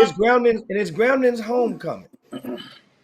So they think they just gonna use TSU as bait. Yeah, and you have the incentive. If you're Texas Southern, they scheduled you for their homecoming. So let's see how this goes down. Traveling up to Grambling, mind you, Grambling peeled off a big upset for Alabama A&M. Adam, huge upset last week. So Grambling, but this same Grambling team who went 2 consecutive weeks without scoring a single point, this Grambling team is beatable. And Jimmy, that Alabama A&M team you just mentioned about to me, you just said something about them. They got a can of whoopers put on it. Hold up. I got it. I got the can of whoopers, Jimmy. They got a can of that put on their ass. Hey, Deion, you know y'all talking about Deion. He lost that other game. I don't know now. He lost. They whooped them. They whooped Alabama. A&M was the #1 ranked HBCU, Chris. Them guys, Deion them went in there and beat them 61-15. one of those, what you call them, what them kind of win, that's them Power 5 wins over, 61, like you play. Dude, the number one team, Jackson, man, y'all got to give it up to Jackson State, man. I don't care how much you hate them, and I don't care how much you hate on Deion. You got to give it. They beat the brakes off the number one team by 1,000. They went over the speed limit, Jimmy. They brought that thing out on Chris. Chris, I got it on the screen. They brought out that can on their ass right there. And don't nobody want to say nothing about it. Yes, a fresh can. But yeah, now, as we were. Now, and of course, speaking of Jackson State, they're number one in the new HBCU poll for this week. They're of course number one in the rightful spot. Guess who's number two? Prairie View. Yeah, Prairie View. I saw that. And Prairie View, they will travel to Florida and take on Bethune-Cookman this Saturday. Prairie View is number two. Okay. Prairie View has a chance. And so, I'm going to tell you guys, so understand something. As Prairie View has success on the football field, or in any sport for that matter, that's like a Prairie View, if you, geographically, for those of you guys that are unaware, if you live in Cypress, is a suburb of Houston. Prairie View from Cypress, from the tip end of Cypress, is probably about 15 miles. So Prairie View that's the outskirts. That's like, going to Prairie View from downtown Houston is probably like going to the Woodlands. It's like going to the Woodlands. If you drove to the Woodlands and went in one direction, and I drove to Prairie View, hell, I might get there before you, depending on what time of day it is. So what are you saying? We supposed to love Prairie View? No. I embrace them because it makes the city look good. Even though it's in Greater Houston.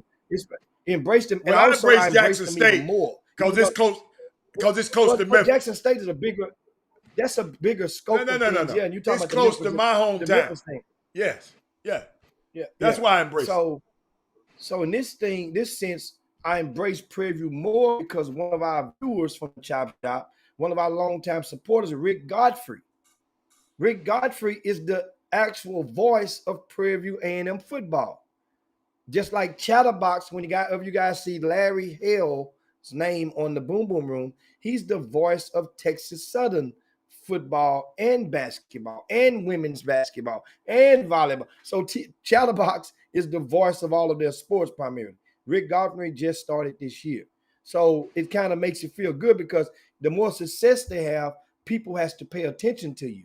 And that means people will notice in the business, will notice a guy like Rick Godfrey and who could very well be broadcasting games on a professional scale repeatedly for multiple sports. I mean, he did U of H about 10 years ago, but that was a whole different culture of basketball that was played at University of Houston 10 years ago as it is right now in the 2020s. I wanted to get that out the way and share that with you guys. But also rounding out,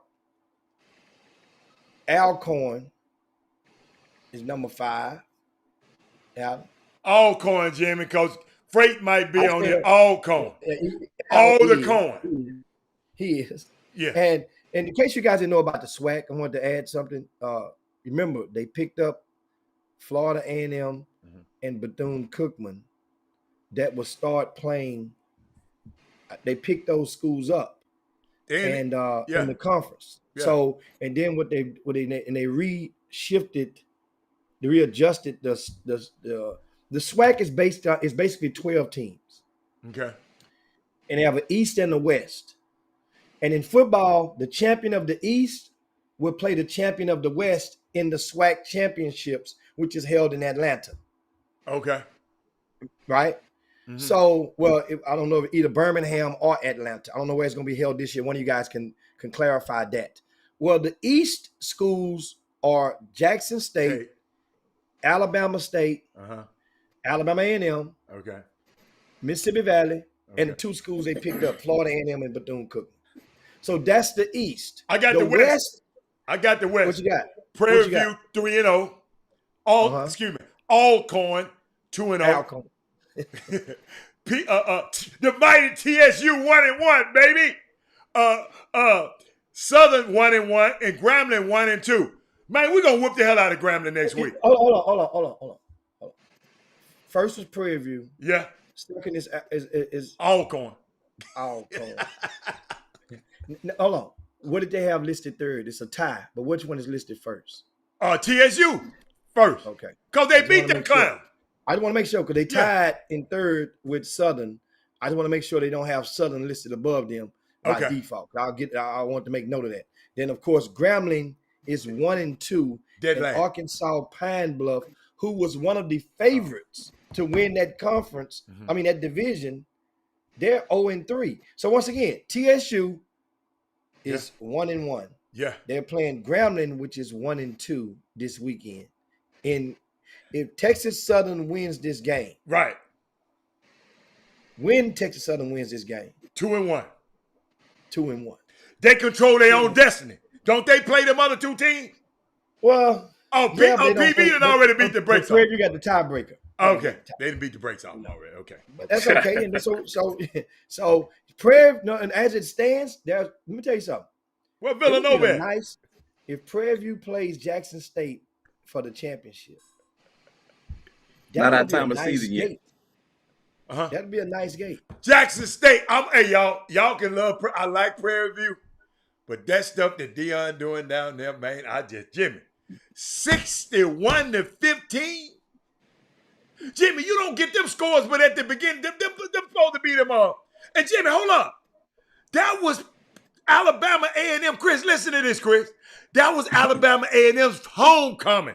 And they scheduled Jackson State and got beat 61-15 on their damn homecoming. There's an Alabama State or Alabama A&M. I'm sorry. Alabama A&M.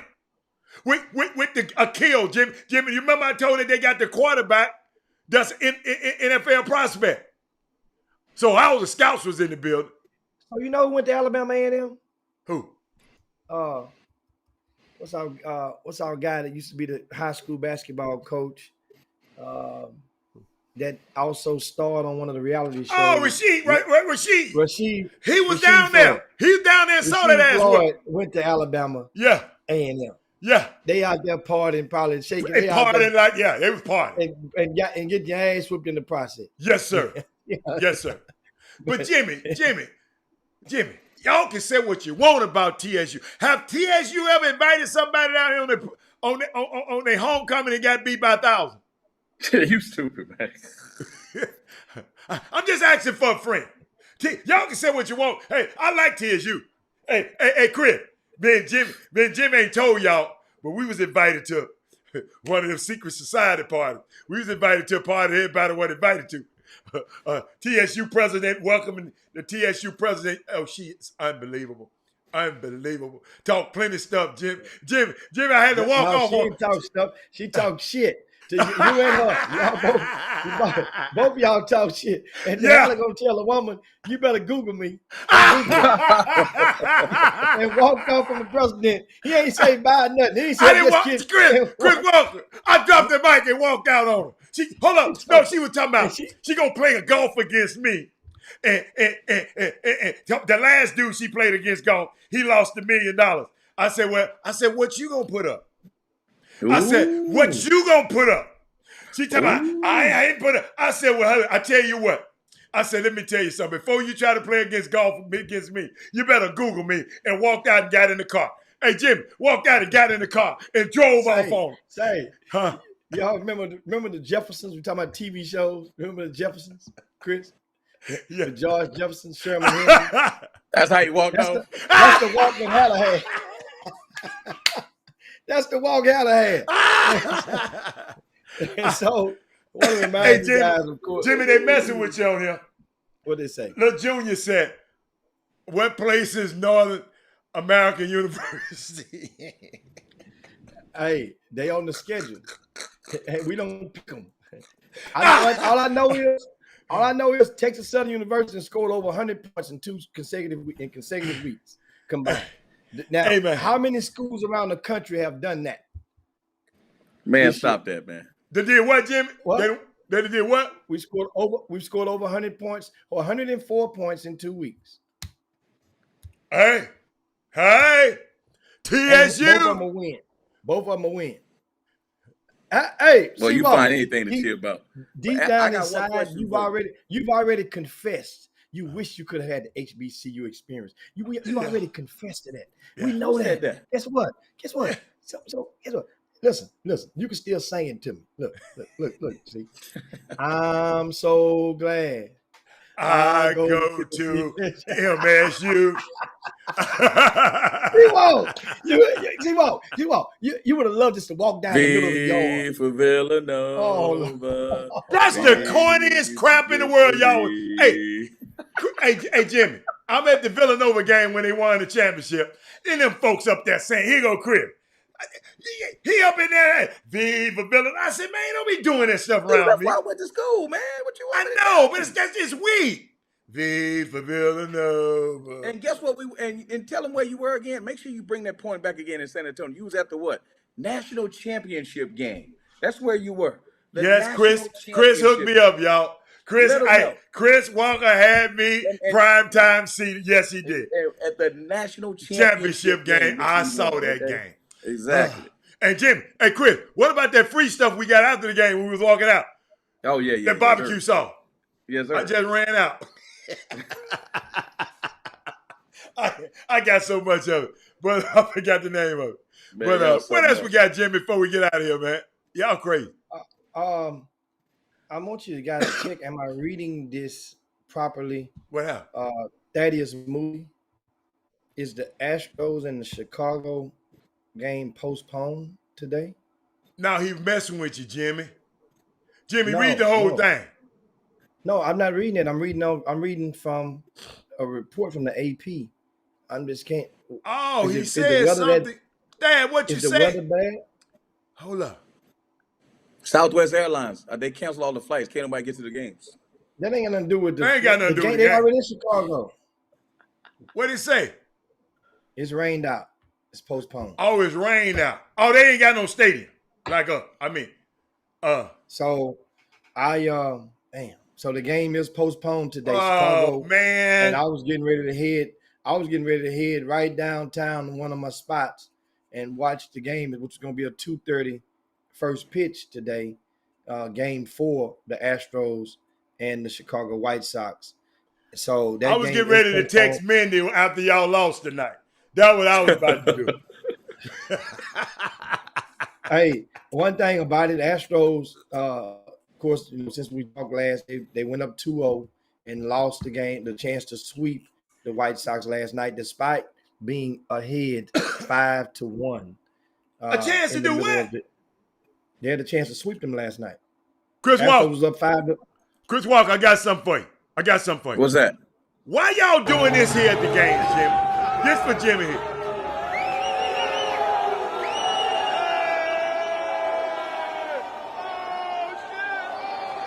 Hi, y'all.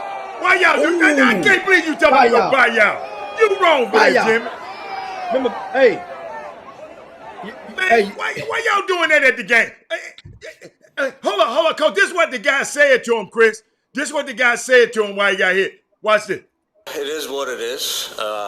They've obviously had a reputation of, doing some sketchy stuff over there, and it's just we can say that it's a little bit of a difference. I think you saw the swings and misses tonight compared to the first 2 games at Minute Maid, but that's not really the story. We come here to play. We're going to compete. We're not even going to worry about what they're going to do. Jimmy, that man, the pitcher say y'all can't.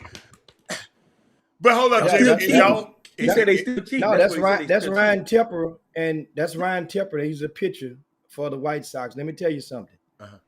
If that's all the Astros needed was for some stupid ass pitcher to make us comment like that, especially when you're down in the series.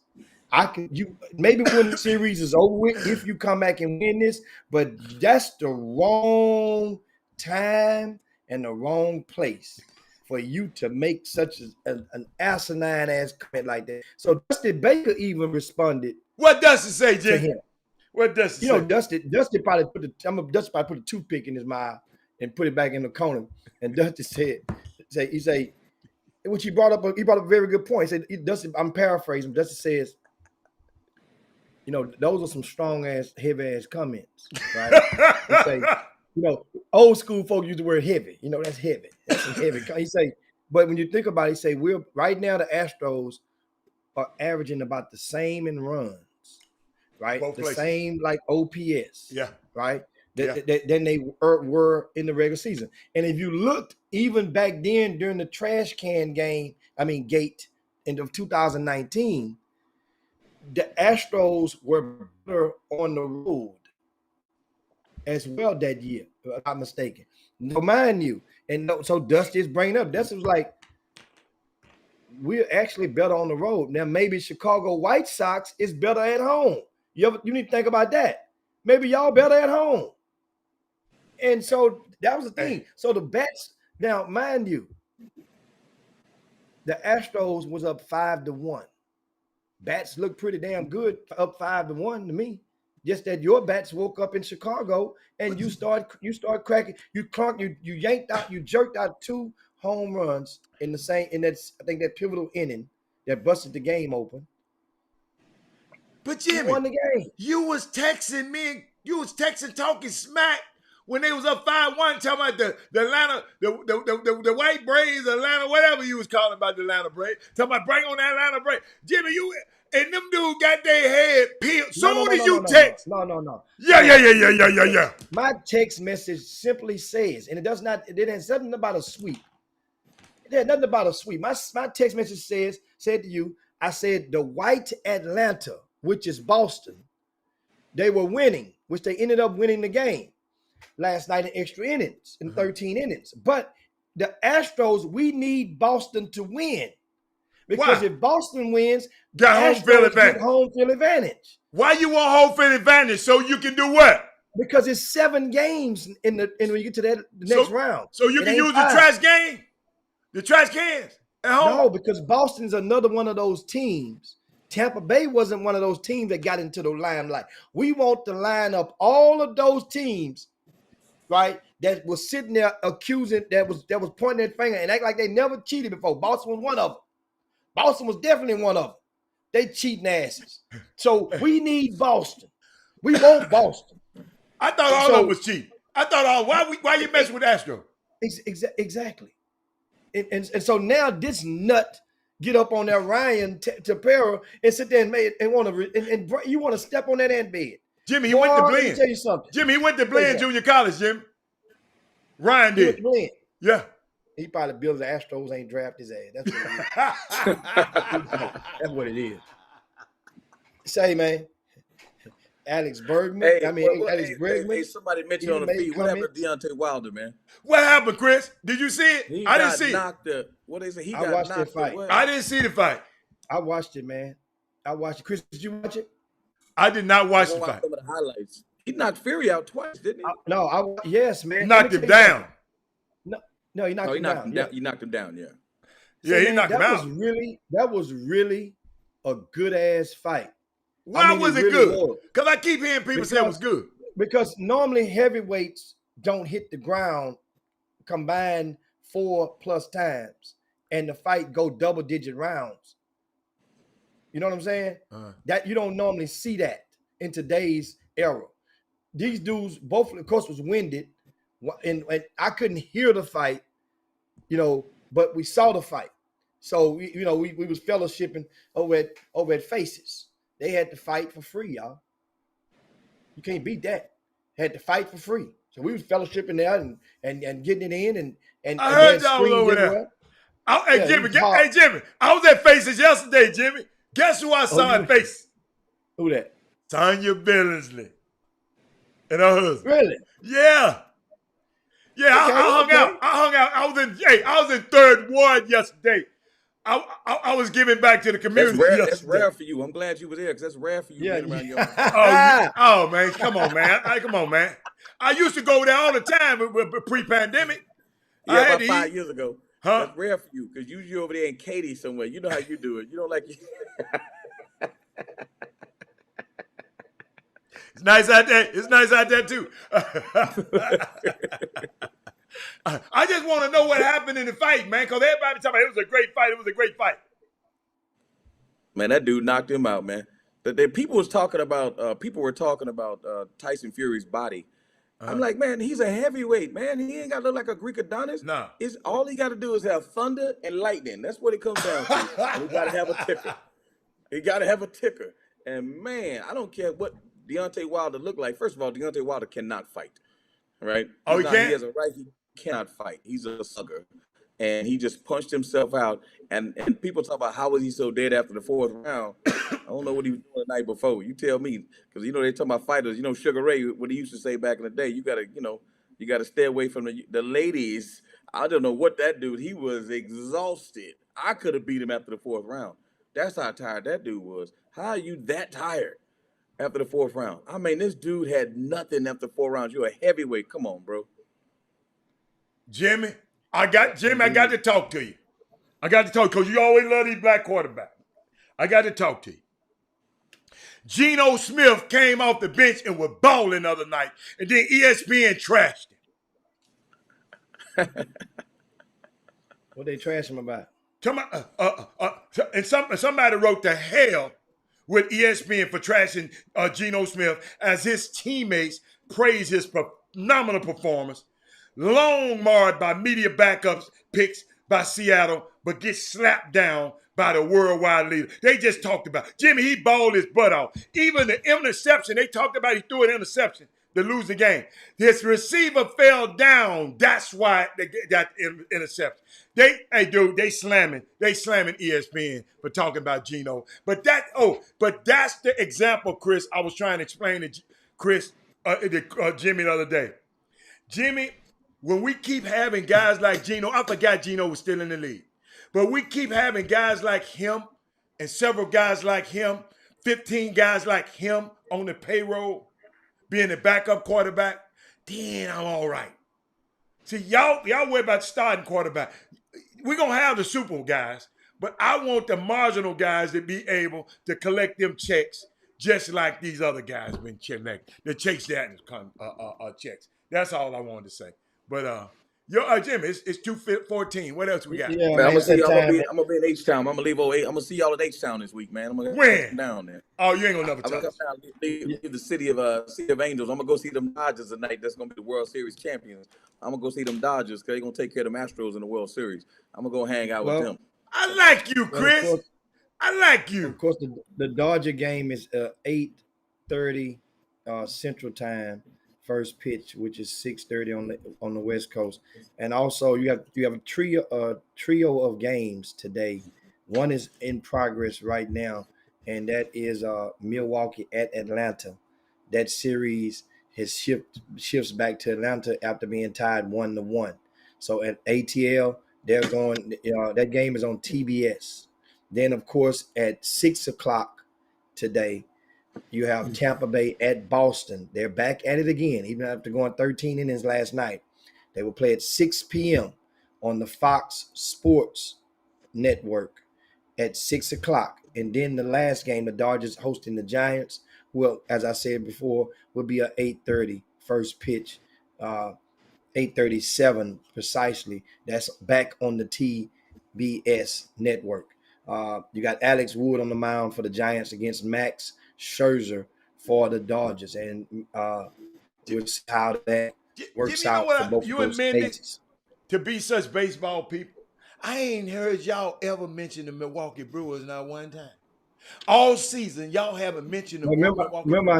Remember I said last week. I said when I said about teams having incentive for being slighted nationally. And I said one of them was the Giants, because the Giants had the best record in baseball, and you probably hardly even knew it. All you heard about was California. They were the third fiddle, next behind the Padres, who didn't even make the playoffs, and the Dodgers. 2 was the Milwaukee Brewers. Yeah. I mean, Milwaukee Brewers, people ain't know they exist. And Milwaukee Brewers. Mindy always tell me, I don't know nothing about baseball. I ain't never heard her say nothing about no Milwaukee Brewers. Not one time.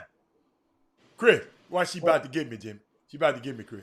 Well, how about this, though? You coming off the winning the NBA championship, the city of Milwaukee is finding themselves in postseason territory again. How about that?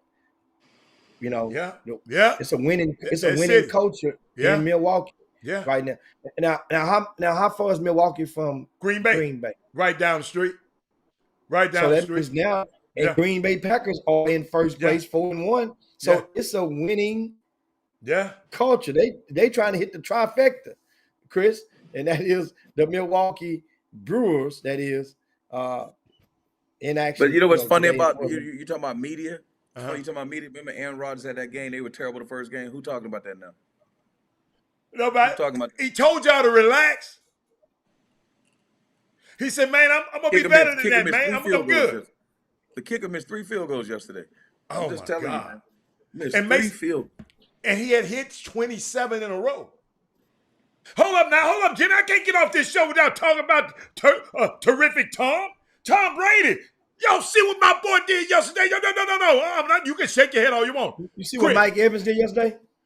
Come on, no damn Mike Evans. Hey, Chris. Against the Dolphins? Chris, no. Let me tell you what he done. The first time a 40-year-old quarterback, y'all hear this, got 14 touchdowns, right? Tom Brady. All the other 40-year-old quarterbacks put together ever in history, ain't got but 13. This 40-year-old man got 14 touchdowns. That man bad. Y'all can hate on Tom Brady all you want to. He can play till he's 50 if he want to. That's my quarterback. He better not be playing for New England with no players around him. He got some dudes around him, so it helps. It helps. What? They left him. They didn't want him. Hey, listen, man. Listen, you can talk about Tom Brady all you want. All I know is week 1, the Cowboys were robbed in Tampa Bay. We should be 5-0, and it should be undisputed which team is the best team in NFL. The NFL already said they made a mistake. You put it on the chop, and here it is. The Cowboys, we will beat the road to Los Angeles. Will start in Arlington. Hey, Jimmy. And end in Arlington. I got a question, Jimmy. Best record. Jimmy. So the Buccaneers going to have to come to Dallas to get to the Super Bowl, and we're going to put 1,000 on them. Hey, Jimmy. What's that team he talking about? Dallas Cowboys. They got 1 loss, right? Who is that loss by? Who beat them? Asterisk. The NFL. Who beat them? There was a non-call that should have been made. Thomas Edward Patrick Brady. Asterisk. But Jimmy be laughing when I call that man whole name. Thomas Edward Patrick Brady, man. The man got 4 names. We made that goat look like a sheep on the first day. But don't worry, they're gonna have to come see us again if they want to get to the Super Bowl. Can we take this background down now? Hey, AT&T, we'll be waiting. You got to get to the Super Bowl. AT&T, got to come through it, baby. Say, by the way, speaking of Oklahoma Texas game, it just goes to show you, man. That boy, what's his name? Spencer Rattler, the little quarterback. You see him bench his little butt? Hey, man, I'm just telling you, this thing ain't fair, man. It's not fair.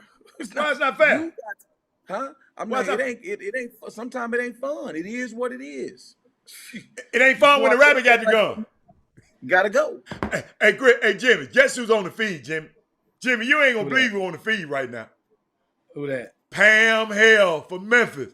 She on the feed. You know, Jimmy, guess what happened to Pam? Pam didn't know she tried to sign on the old page and thought we had Pam, you need to go over your bar right now, unscrew the tequila jar, and just go on and take a shot. Just take a shot. It's your midday sports happy hour. Just take one right now and just let it go. And then slam it on the counter like Horace Cartwright do it or something back then. You know what I'm saying? That's how we do that. Hey, Bonanza didn't have a great representation of us, and I used to love them. No. What? Oh Lord, please! I used to love them. No. And that is Moody, Jimmy. Smoke. Oh, that's got ooh. Mr. Dillon. The Waltons, all those shows, man. Come on, man. Yeah. Thaddeus Moody said, what about Justin Fields? Nobody talked. I told y'all, but Thaddeus Moody, I didn't give you the credit already. You fought for him. You fought for him. You fought for him. Can Justice Fields throw? I mean, can he throw? Can Justin? I mean, I don't know, man. The Yeah, jury's he still threw the out ball on him. yesterday, Chris.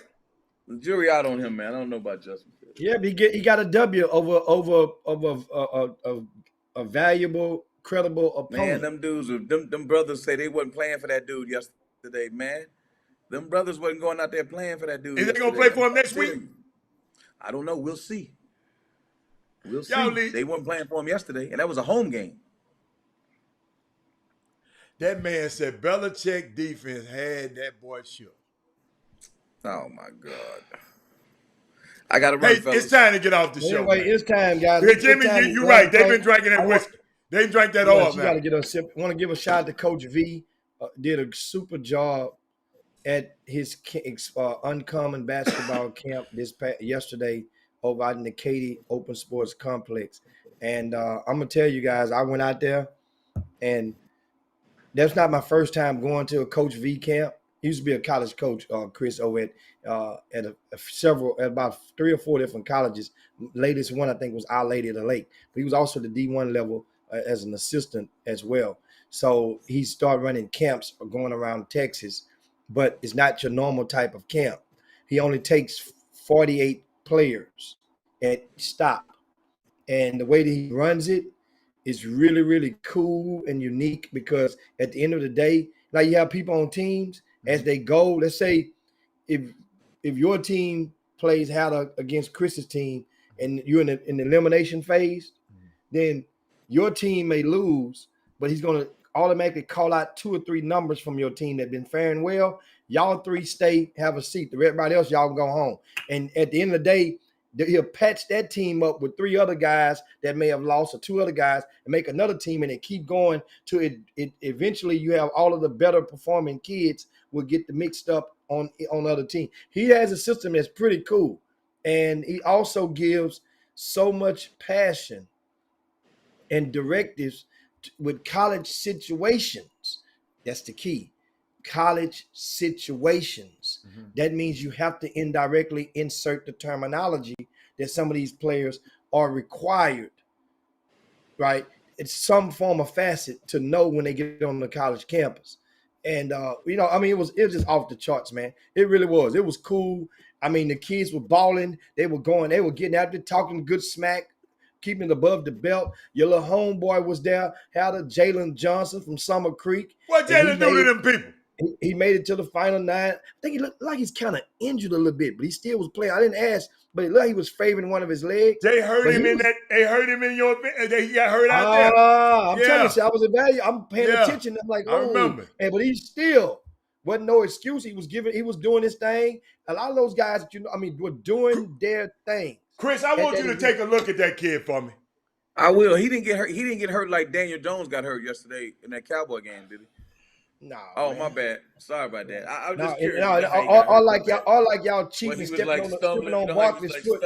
All like you stepping on Barkley's foot on purpose. That's a cool move as well too. Barkley has got to have the worst luck. And put his head into the ground. He didn't get hurt like that, did he? Oh, my bad. Sorry about that.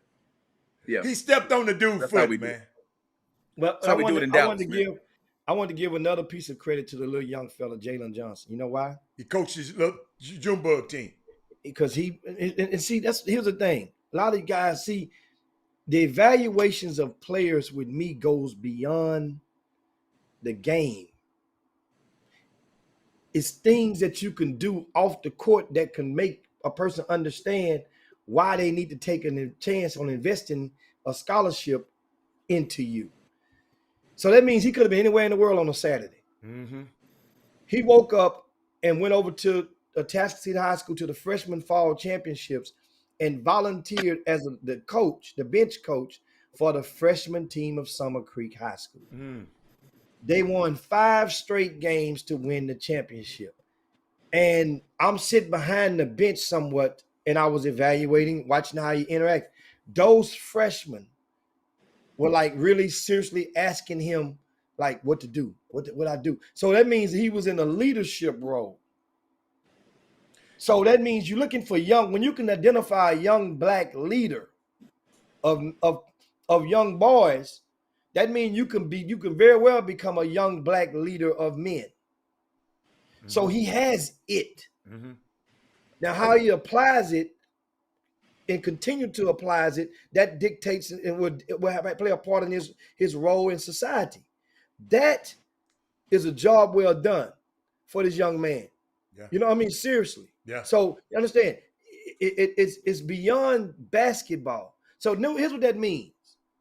If there's another kid that's sub 6 foot guard in the greater Houston area, right? And there's a college coach and they asking about, well, man, this kid or Jalen Johnson. Oh, coach, I'm going to tell you what I know about Jalen Johnson. I saw him on October the 15th wake up and was there at 8:30 in the morning coaching his team all the way to 2 or 3 o'clock in the afternoon. And you know what? He's understanding some stuff. He was subbing guys in. He was telling guys what they how they wasn't getting back, how they wasn't covering the proper lanes on the press, and how they wasn't helping. He was talking to them. So shout out to the young fella, Jalen Johnson, Summer Creek High School, and a job well done this past weekend. So, but they wanted to get that out there. And yeah, also, get that out there and do me a favor, Jimmy. Make sure y'all ban Jason Peters from the feed, man. Make sure y'all ban him with that ridiculous nonsense that Hatter just put on the screen about the Cowboys, about going in the. You said Foxborough. It's really like going in a squirrel burrow, because that's what's gonna happen. We're gonna beat them like we're shooting squirrels. Like we're gonna go to squirrel burrow and we're gonna tear them. Oh my God, I feel bad for that kid as a quarterback. His growth. And they barely got the Texans, and we're going to help the Texans out because they're not going to win a game this year, and we're going to go take care of business because they came into Texas and got a win. We've already won one. We've already won a game. They've already won. Feed. Excuse the me? Texans have already won a game. Texans already won a game this year. Okay, listen, man. Listen. They will not win another game this year. They are awful. They're terrible. Jason Peters, see you, boy. You're going to see what's happening. That same screen's going to be up next week on Monday, and guess who's going to be there? Ready to go. And you better not have nothing else up there, Hatter. It better be, put Dak up there, put Zeke up there, because they said Zeke was done, or Tony Pollard. You know what? I'm surprised you ain't had Tony Pollard. You from Memphis. Put Tony Pollard up there, man. Give him some love, Hatter. I ain't gonna tell you nothing else, you little dirty dog. Another show that didn't give you your proper representation. Remember Batman? How you loved Batman and Robin and all that right there. Well, how many of us did you see on Batman? Remember when they looked over, and I'm gonna do like Chris. I'm gonna look over and I'm gonna give Chris right there. Look, Hal, put it on the screen. Hey. Oh, no, Jimmy, all I had to do is play that video. Hey, Jimmy, that's all I had to do is play that video. Hey, Jimmy, you Astros fans, man, got to quit hitting people, man. That man knocked the hell out of that man. That man cold caught that man. You talking about Payal. Man, you can't come up to nobody's game and you wearing a different jersey. You going to talk smack in the stands. But the guy play some look on him. Man, you're not supposed to hit people, man. That's assault. Dude, no. That's assault. You're not supposed to hit people. But guess what? They're in the heavy drinking section. That's why I don't go nowhere. Still assault. You don't listen. Man. It's a risk involved when you representing your team with your and drinking and you driving. go into these stadiums nowadays. You cannot hit people. That's what you should did. If you're gonna wear the other people's jersey, pay more for a ticket and go sit down there. All those fights, you notice they all have in common, Chris. They all take place in the heavy drinking section up there. You notice that all those squabbles don't go down and pay an extra $20 and get on down there, and you won't have to worry about that because everybody know they're gonna see them. They're gonna go to jail. So you're not going. The chances of you getting decked, getting T-rolled is going to be slim to none. But it's that time, guys. It's time to slide down. Before we go, Jimmy, get what was the hardest ticket to get in the NFL yesterday? What game? TSU and Southern. In NFL, man. NFL. Okay. It was who did Cincinnati play? Green Bay and Cincinnati was the hardest ticket, aftermarket ticket, the hardest ticket to get in the whole NFL yesterday. I don't know why. Them folk was paying. Them folk was going crazy because what happened is that for some reason, it was a lot of people in that area for some other game. And they all went to, they was trying to get, the aftermarket was trying to get to that game. Man, it was crazy, they tell me. Unbelievable. It was a lot of people. Wait a minute, who did Louisville play yesterday? The big game. They lost, I think. I know it was a big game. So a lot of people, because it's Cincinnati and Louisville, not that far. It's not that far from each other. But no, that was the hardest. I know a real hard ticket that's gonna be hard to get. I don't know when the NFC Championship is to go to LA. Right? When in Arlington, Texas, that's gonna be one of the hardest. Do y'all know how long? That's gonna be one of the hardest tickets to get in the history of man. That NFC Championship game. I hope Terrific Tom brings this brother. We're gonna break him in half. We're gonna break him in half. Hey, Jim. We're gonna laugh our way to the Super Bowl. And we gonna, you know who we gonna beat up on in the Super Bowl? We're gonna beat the Bills again in the Super Bowl. That's what we're gonna do. Jimmy, we could be talking about the Louvre in Paris. We could walking down the Champs-Élysées and see the Arc de Triomphe in Paris, and he'll bring up the damn Dallas Cowboys. I never seen nothing like it. You can be on the bench. You can be on the bench. How about them Cowboys? I've never seen nothing like it in my entire life. Hold on, why y'all like CD? CD from H-Town. Y'all should be cheering for CD, man. He from the H. Come on, man. That's Jimmy B cheering from H-Town. CD. That's CD Lamb, man. Come on, dog. Memphis. Tony Pollard from Memphis. I call him Dee Dee Lamb. I messed up and called him Dee Dee Lamb. They be getting on me.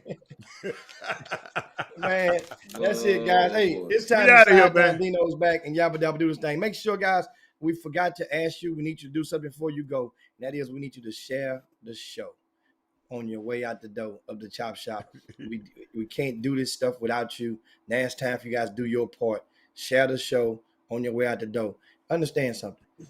2+ hours of unscripted conversations that help you guys get through the middle of your workday is that's unparalleled.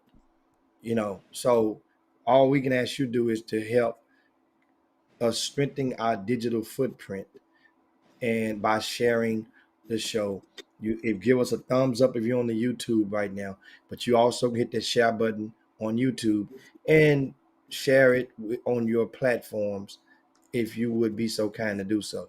But it is that time again to slide down Dino's back and Yabba Dabba do this thing on this Monday, which is a fun day on the Chop Shop.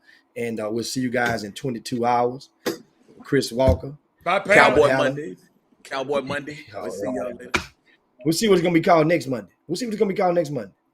And where you and what happened to you on next Monday. We're gonna find it out. Yeah. He the worst. We out of here. Yeah, You the worst. Man, we up out of it. Man, cut him off, man. Pull it. Jim Hicks. Rob Hatter. You are now tuned in to the Chop Shop. I'm Retro. Let's get it. We in the Chop Shop. We live in the Chop Shop. We talking sports talk. We live in the Chop Shop. We in the Chop Shop. I'm talking sports talk. So turn your dials up. It's live in the Chop Shop. We in the Chop Shop. We live in the Chop Shop. We talking sports talk. We live in the Chop Shop.